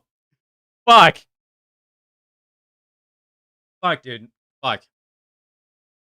Denim's timed her group viewing sessions to coincide with the exact moment TI released the works. Her timing was intended to capitalize on the intense public interest in the works and siphon the maximum amount of views and revenue away from the works to herself by showing the works in their entirety, or nearly in their entirety.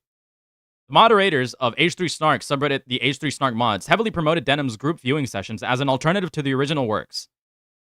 As a direct result, Denim's group viewing sessions of the works peaked at approximately 45,000 concurrent viewers, or 46,000 rounded up, when her previous streams only achieved approximately 3,300. Or stream, in this case. He's only citing one. But Klein's video from Haas was entitled The Big, the Bold, the Beautiful, and is available here as a reference to what would constitute fair use in their eyes. The most lazy reaction videos, Denim's peppers her group viewing session of TI's works with primarily brief and sporadic observations, which can be categorized as follows. Okay, so he's going on to explain the commentary and why it's not sufficient in this case. Interesting. So I guess we get more of an idea of what the standards are for fair use. Most frequently, Denims will watch long, unadulterated portions of the works and briefly pause to give short, surface-level, and often repetitive observations that provide little to no new information, new aesthetics, new insights, or understandings. Okay, I see. So, the term react harder, based on these precedents, based on these expectations, if this is to be applied across the board, which I doubt it will, to be clear, I'm just being a little bit, what's the word that I'm looking for here? I'm going a little bit overboard for the sake of a performance. But if this hypothetically were to be utilized across the board, then the term, like the joke, the meme, react harder, right, will not just be a meme anymore. It'll be a genuine expectation. If you were to set set the standard across the board, react harder will genuinely be a legal expectation for you. Funny. No new information, new aesthetics, no insights or understanding. Other times, Denham's commentary has little to no critical bearing on the style or substance. So, again, react harder is quite literally the premise of this lawsuit so far. Or this complaint. Not necessarily. It's a complaint. Not necessarily a lawsuit yet. Rather, she goes off on tangents regarding unrelated subjects or shadow boxes demonstrably.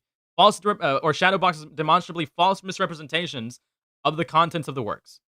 On the rare occasion when Denham's provides sporadic and brief commentary on the style or substance of the works, she spreads misinformation that is refuted moments later by the works themselves or by the most cursory level of research. On the rarer occasions, when she actually shows the factual basis for claim, her statements are refuted by the cited source itself. Such misinformation fails to serve copyright's goal of enriching public knowledge. I see. Alright, I see. This is really strong, actually. This is incredibly strong. I could have not thought of this unless it was cited in I could not have thought of this unless it was cited in a document, well, exactly like this one. Finally, to the contrary, such misinformation diminishes it. Yeah, that's a pretty solid argument, I'd have to say. But again, I'm not very well educated on fair use. Finally, Denham's will even do an empty chair reaction, as shown above, where she goes off camera for an extended period of time while letting the video play to keep her audience entertained. The poverty of Denham's commentary, coupled with her highly commercial use of the works that she specifically intended to serve as a substitute for the originals, fails to justify copying T.I.'s works in their entirety, or nearly in their entirety. Rather, Denham's group viewing session is a quintessential example of copyright infringement. The unauthorized exploitation of T.I.'s works to get attention and avoid the drudgery in working up something fresh. This lawsuit is to hold Denham's accountable for her infringement and the H3 Snark mods accountable for materially contributing to her infringement. Fucking hell, dude. Do I realize that half the words are not on screen? Don't care! Don't care, that's why I'm reading it. I'm reacting harder, as it is expected from me, by the words of this lawsuit. Fuck you. Cry. I guess. Sorry. Sorry. I guess. Hold on. I mean, I already read through it, but I'll zoom out. I'll zoom out. Hopefully you can see this. I'm pretty sure you can see this now. I'm pretty sure you can see. Let me check. Let me check. Let me see. Still can't see this. Okay, you can see this. But now it's too small. I'm a retard. Whatever, who cares? Who cares? Who cares? Deal with it. I thought I'd want a VOD upload. People will just listen to the VOD regardless. I don't think they necessarily.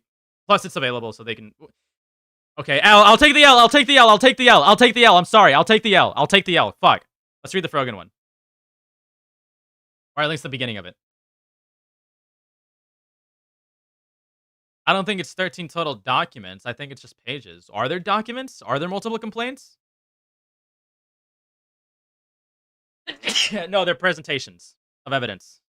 I see. It's adding context. I see. Examples. They're examples. They are literally examples, I see. Or exhibits, as it stated. Whatever. Is there any way that I can like reorient this so that it's going this way instead? All right, hold on. There we go. Introduction. Okay, it's the exact same introduction. So this is the standard. This is the standard that they're hoping to set, at least for these cases. This lawsuit is about ending the practice of lazy reaction videos that copy entire copyrighted works and purposefully siphon views and revenue away from the original. Okay. Most frequently, Frogan plays long, unadulterated portions of the Nuke to her viewers. In the majority of instances, she does not even pay attention to the Nuke and instead is on her phone. Frogan even performs an empty chair reaction where she goes off camera for several minutes. Minutes. I'm a fucking great speaker. for several minutes while the Nuke keeps playing to keep her audience entertained. On the few occasions Frogan does speak during her group viewing session, quote unquote, of the Nuke, it is to provide repetitive statements on her favorite subject, not the plight of the Palestinians, but herself. Other times, Frogan provides short, surface-level observations that provide little to no new information, same argument that was utilized previously. The vast majority of these observations have little to no critical bearing on the substance, same argument used previously. Frogan's unauthorized, highly commercial exploitation of the Nuke is a quintessential example of copyright infringement, i.e., using copyrighted content to get attention and avoid the drudgery in working up something fresh. I see. This lawsuit is to hold Frogan accountable for infringement of the Nuke and the H3 Snark mods accountable for the contributory infringement.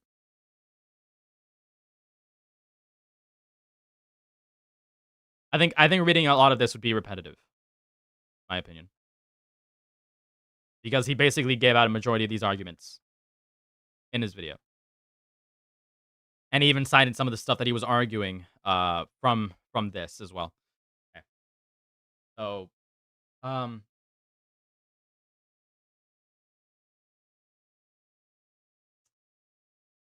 earlier I might have been overreacting a little bit. The precedent is a little bit scary to think about, that people could essentially do this to people and then deem certain people lazy enough to like sue them. Absolutely. It's something scary to think about culturally. And it kind of does sort of reflect poorly on H3H3, given, you know, his past, which he even cites in this case, you know, in these complaints. But at the end of the day, okay. At the end of the day, he's well within his right to sue these individuals. I'm a little bit soy. I think it's probably a little bit, you know, I think he's probably going a little bit too far. That's my personal opinion. Those are my feelings. But from a legal perspective, I think he's well within his right to pursue. Now, I think he's streaming about this right now. Hopefully.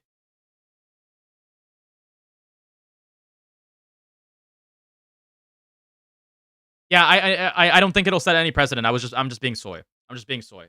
And it's also partially like overplayed for the sake of reaction. It does seem, I want to say, I can't help but to feel that some people could utilize this as an example in the future, but I don't really think I don't really think it will. It's just scary to think about. It's just sort of scary to think about, and it's kind of like insane for Ethan Klein of all people to like sort of induce that fear. Yeah, these cases are definitely egregious, but again, how would this reflect on the like on like, you know, on the overall YouTube community, on the overall YouTube scene, YouTube culture, and what it means to like be a creator?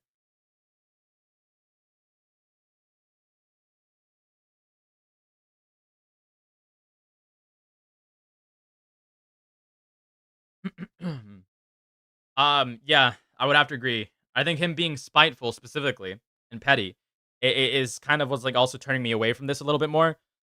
I don't disagree with what he's like, you know, doing, but I think I think that the intent of like essentially telling creators, don't worry, this isn't going to like harm anybody else, but those who are considered to be lazy enough, we're essentially going to like, you know, we're essentially going to like sue them and rake in billions of dollars.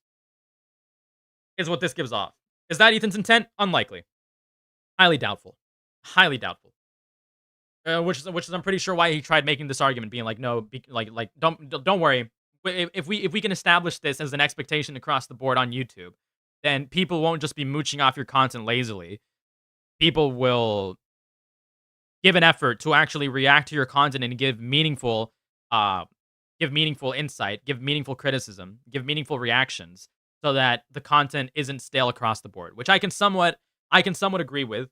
However, on a soy sort of like vibes based, feeling based opinion, it's kind of daunting in a way. Because I think anybody should have the liberty not to steal content, but to go about creating commentary and creating reaction videos or even streaming the way they want to. I don't know. I guess it's sort of like a freedom of speech thing, even though the speech might be lacking in some cases, if that makes any sense. Who knows? I think I'm being soy on this. I'm willing to be like called. I'm more than willing to be called a retard on my opinions on this specifically.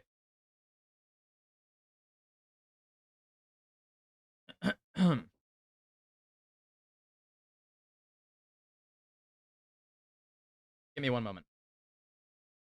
Well, I'm gonna see if Ethan Klein is making a response, but at the same time, I'm gonna go grab a drink.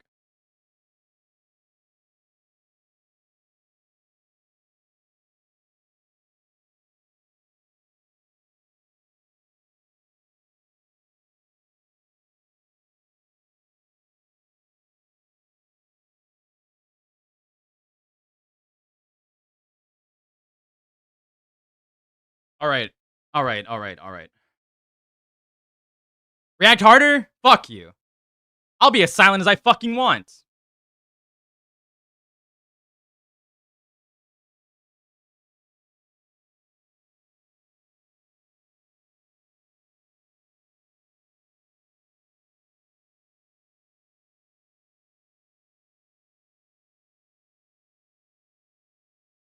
H3 hasn't seemed to have been H3 doesn't seem to have gone live just yet. When is he going to? Scheduled? Is he scheduling? What? He's 13 minutes late, dude. He's 13 minutes fucking late. I don't know if I want to save this for tomorrow so that I have content for tomorrow, or if I want to end it off here, or if I want to like wait and keep streaming so that I don't end off here.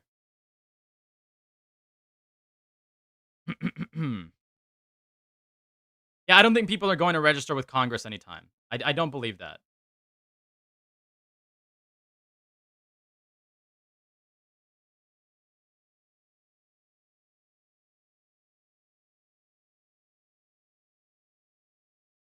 Ethan is playing 4D chess. He is trying to embolden his enemies to use legal action for their own Ethan content. is playing 4D chess. He is trying to embolden his enemies to use legal action for their own content just to see them lose. I think I agree with that, actually. I think I mainly agree with that.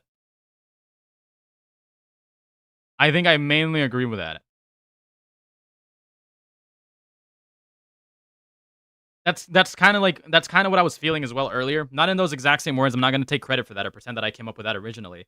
But earlier, when I was making like my slippery slope argument, I was mainly feeling like, what could this mean for like other creators that he might be associated with? What could this mean for like other people that might look at this? Like, for example, even I don't think Nicholas Diorio would go ahead and do this. But what about, for example, if Nicholas Diorio, once upon a time, or once time in the future, potentially, right, in a complete insane hypothetical that isn't like akin to anything he'd do. But what if he did utilize this in a petty display to get back at somebody? What if other people started doing this in a petty display to get back at somebody, especially like political enemies? Because I can see this also being something that is utilized heavily in the political sphere. But I think that is something to have concern for. Yes, I think that is fair. I think that is a fair concern to have.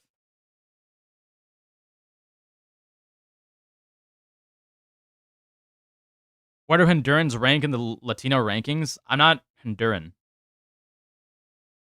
Also, I'm hardly even like Latino. I mean, you could call me Latino in like the traditional sense, where you could definitely classify me that way, racially, ethnically. But from the cultural sense, I'm not really like Latino cultured, to be clear. Pokemon will grow some balls and finally go all the way with Bowplex. Great point. Great fucking point.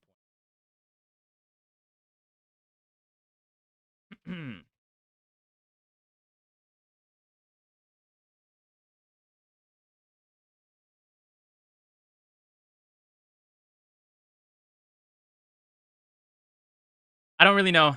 I'm kind of burned out. I'm having like a Red Bull crash. I'm having like a Red Bull crash right now, so I don't really feel like streaming anymore. I appreciate everybody who tuned in, but I don't really have much more content. And I realize that this might get me copyright, so I don't want to finish this. I'm like kind of like afraid. I'm kind of like afraid of finishing this because this might like, you know, rape me.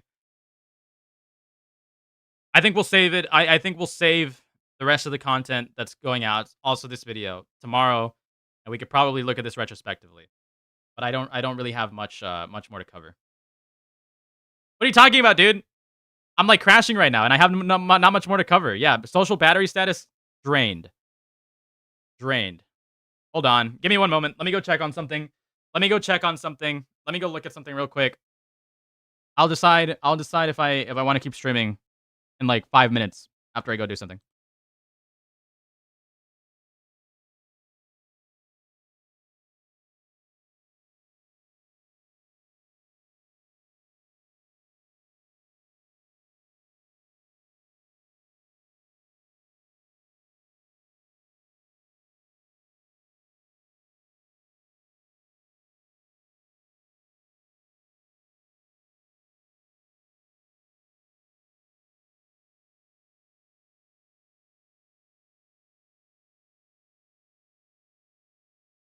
All right, fuck it. I guess we'll keep it going. But somebody recommend me something. Somebody recommend me something because I literally have nothing lined up. I literally have nothing lined up anymore. I was hoping that by now Ethan would have been live and giving more commentary, giving more insight into what exactly his motivations are. I mean, it's pretty clear and cut in my opinion. But I don't really see. Go back to Tucker. That might get me copyright is the issue. That might get me like a copyright strike.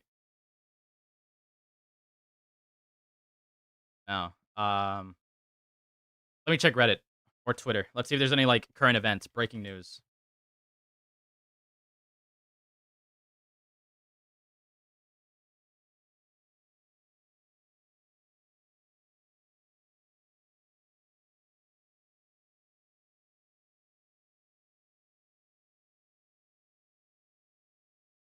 Nothing on Reddit right now. No new breaking news on Reddit.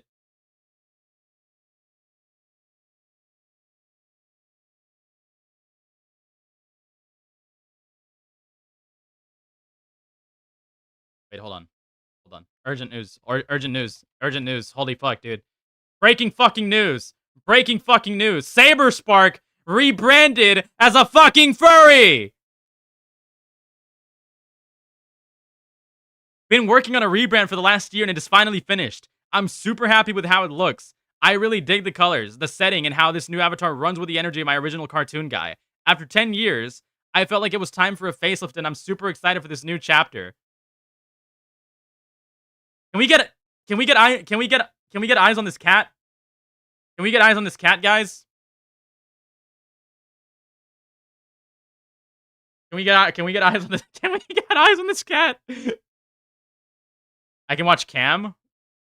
What is he doing? I don't really want to watch Cameron's streams. For whatever reason, Cameron is like very, very unenjoyable to listen to. For whatever reason, like he's such a gross little freak. He's like so unenjoyable to listen to. All right, sure. Let's see what he has about this. What he has going on about this. Let's see if Cameron gives any like good take. Chat. I'm with you. Join me in creating. I don't know. Cameron just doesn't have it. He doesn't have a good voice. He doesn't really know how to express himself. He's not entertaining. He doesn't look good. Matter of fact, he looks like he hasn't showered in days.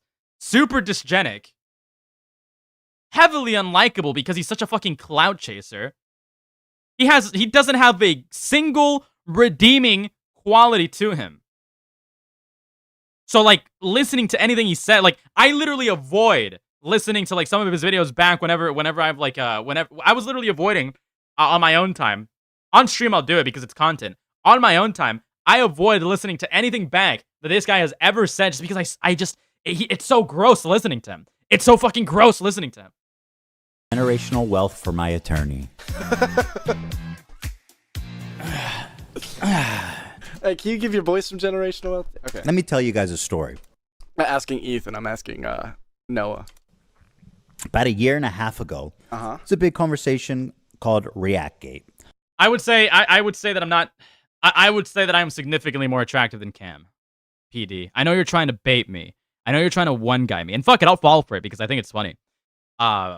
But I would absolutely argue that go earlier in VOD. It's good to see y'all again. This guy literally fucking lives in 2016, dude. This guy literally fucking lives. He's playing the fucking Eminem song with Nate Dogg, dude. Hey, his girl.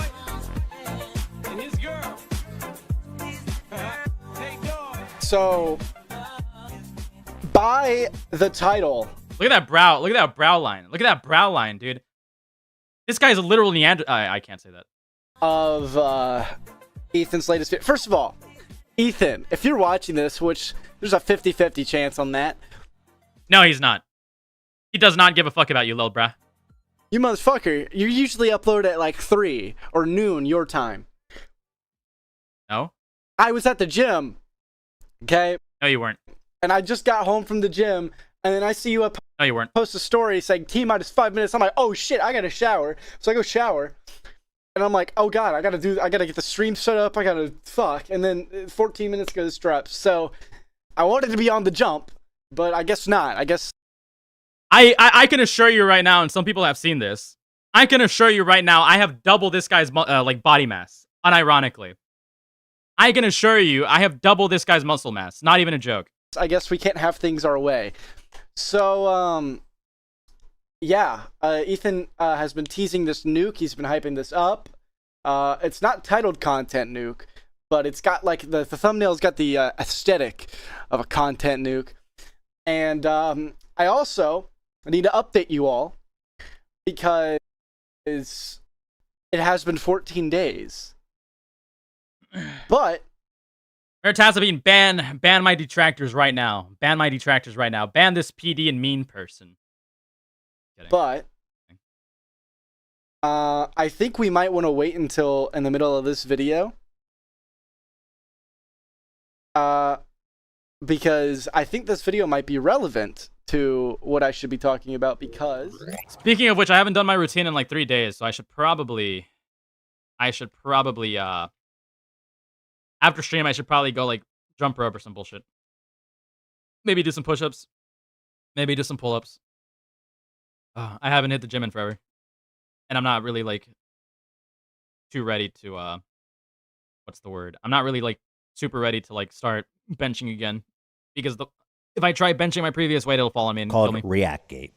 ReactGate was a debate going on. I am very well aware and very interested in this topic, and I don't think I don't think the book has been closed on this. There's still a lot more to talk about. That hint, nudge, nudge video coming one day. In the stream.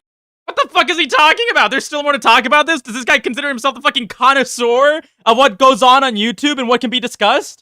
In a hit nudge nudge video one day? Yeah, alright, bro. I want to hear your fucking rigorous research on how you think that React content is quote-unquote good or quote-unquote bad, because the book has definitely closed on this. It was pretty much, like, determined by a bunch of different YouTubers that React content, so long as it's not creating a fucking market replacement, is not that big of a fucking deal. Because statistically speaking, logistically speaking, if somebody reacts to your video, so long as they're not making, again, a market replacement, your video will be largely unaffected and not be cannibalized, as people were trying to argue. Streaming community about what constituted fair use. People like Hassan, XQC, and many of the large Twitch streamers would watch other creators' entire video on their stream. Now, okay, it's not just the entire... I'm sure he'll go into it. Actually, I'm going to let him cook. Well, you know what? Fuck it. This is my stream. I'm going to say what I want, all right? Look at this is my stream. I'm gonna say what I want. Oh, buddy. I wonder what Ethan Klein had to say about that. I wonder what Ethan Klein had to say about that, bruh. It's not just that they'll react to it. In some cases, when there's smaller creators involved, you react when the video just drops, and that like kills the traction of that channel's video, and they get less watch time, and it negatively affects the channel. Prove it. Sometimes they don't add commentary. Prove it. And it's basically just fucking stealing content. Prove it. Actually, hold on. Give me 1 second. Give me 1 second.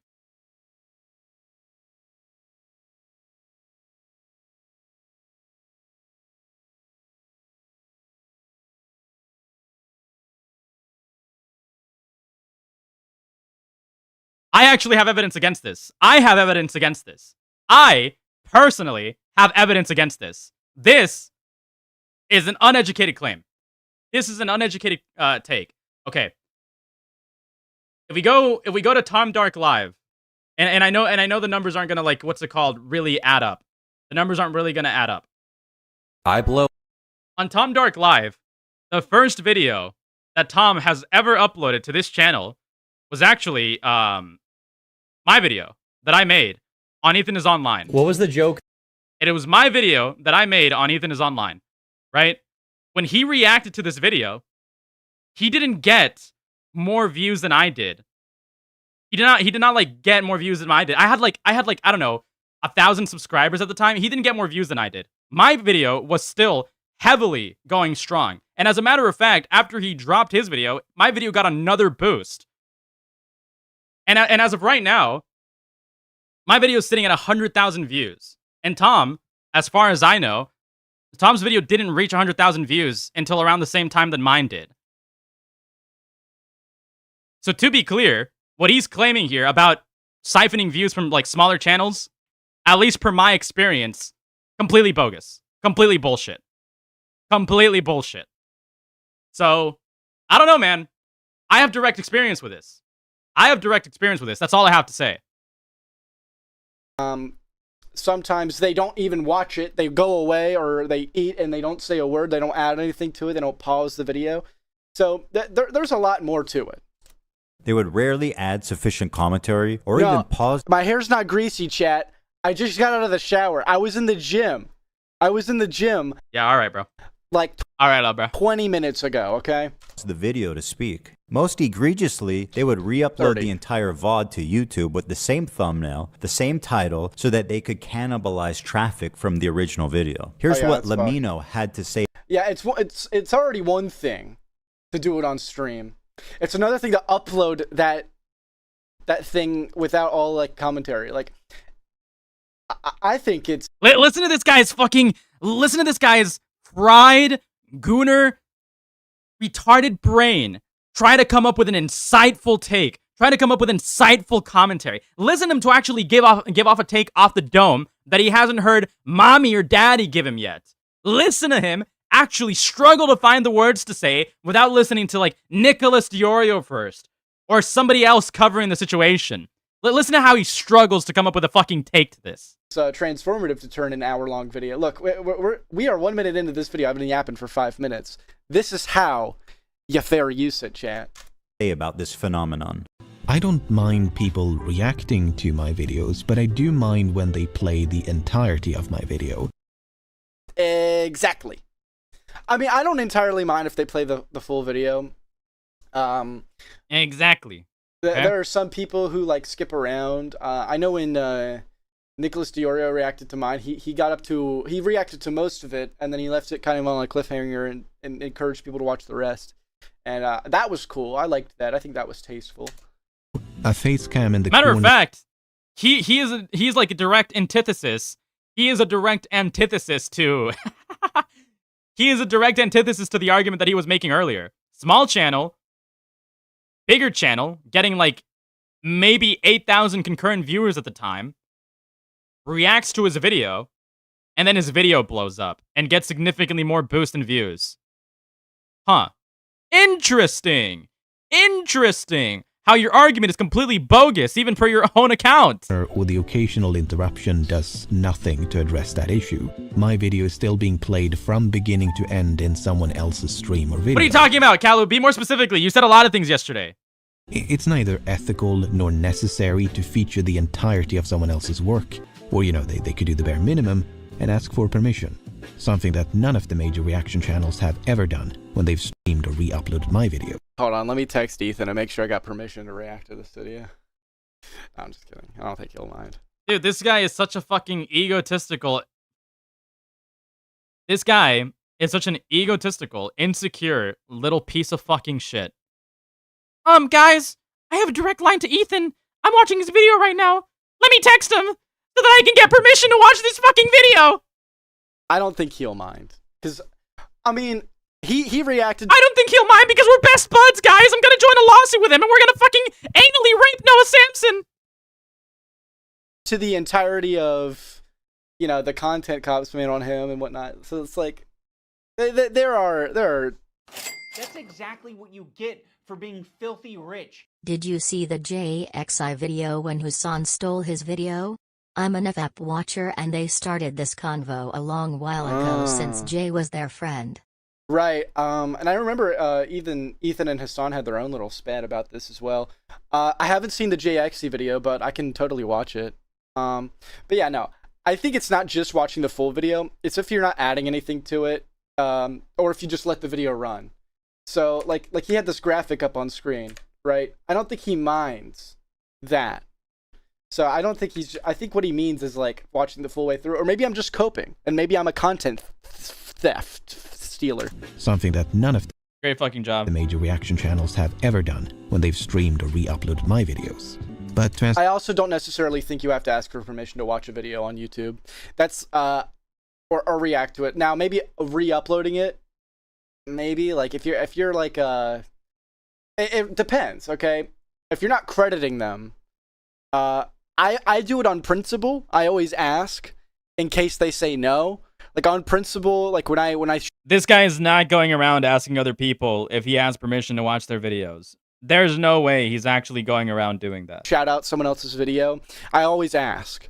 If I don't get a response, I leave it in. If they say no, I would take it out. No one's ever said no. And if they say yeah, No one's ever said no because you haven't had a fucking long enough history for people to say, oh, you can't utilize my video.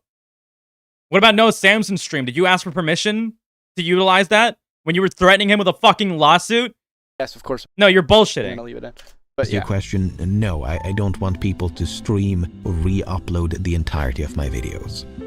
Now, understandably, this made a lot of people angry because why should these content thieves, essentially, get more views than the author of the video, which in a lot of cases was Which actually wasn't happening in a lot of cases, unless you can prove that to me. happening. I I mean, agree. people don't like injustice, and this just, we all see this, and no, it's not right. This I agree.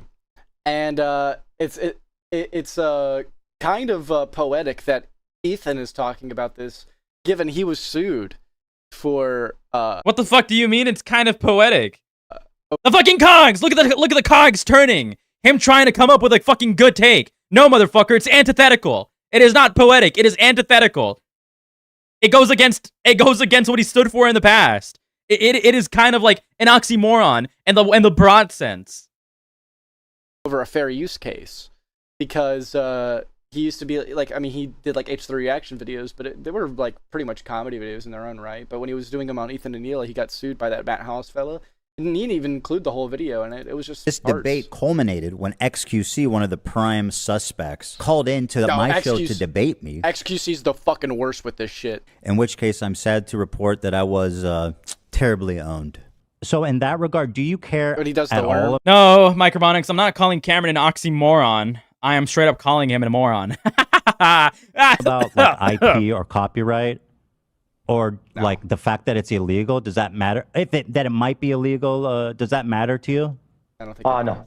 It doesn't matter.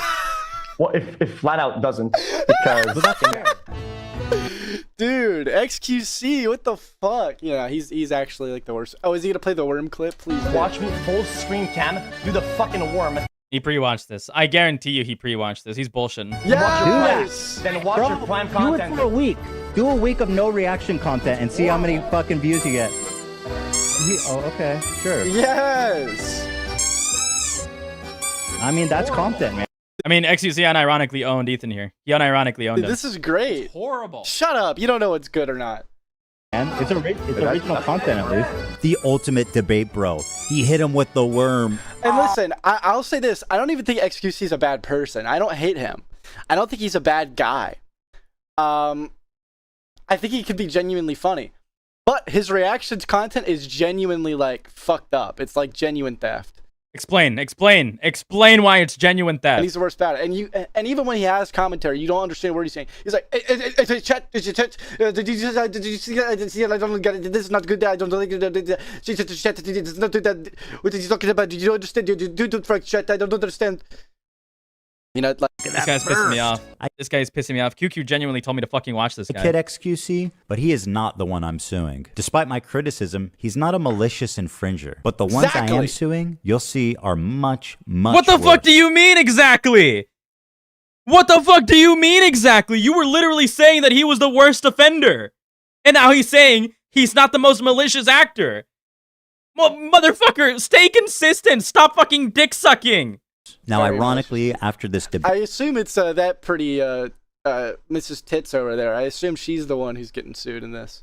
and in the wake of this large conversation, the problem seems to have only gotten worse. You have people like Hassan Piker paving the way of fair use with what's known as chair reacts, when Hassan gets up to go to the bathroom, or to eat, or to talk to his mom, or to do whatever, disappears for an extended period of time, and leaves the... Hold on. Bomber. Yeah. Hold on. Bomb alert. Earlier, I was wrong. He registered Ethan Klein registered his video with Congress 3 days in advance. If I recall this correctly.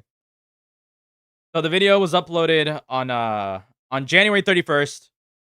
The registration was on January 28th. So I was wrong earlier. He didn't do this retroactively. He did this 3 days in advance. So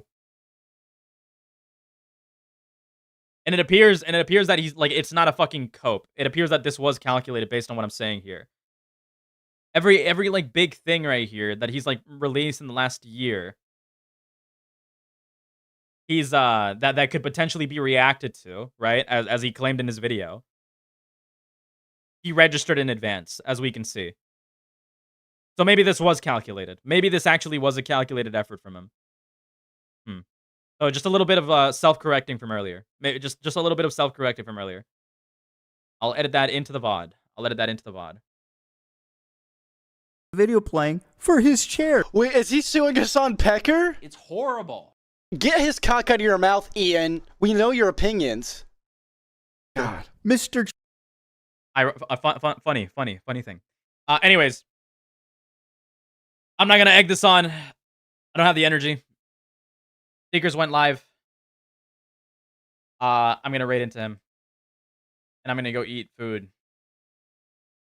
and maybe hit the gym, quote unquote, as Cameron likes to say. All right, bye. Thank you everybody for being here, and Catsaflock and Stormy, thank you for the donations today. Very appreciated. I'll see you guys around.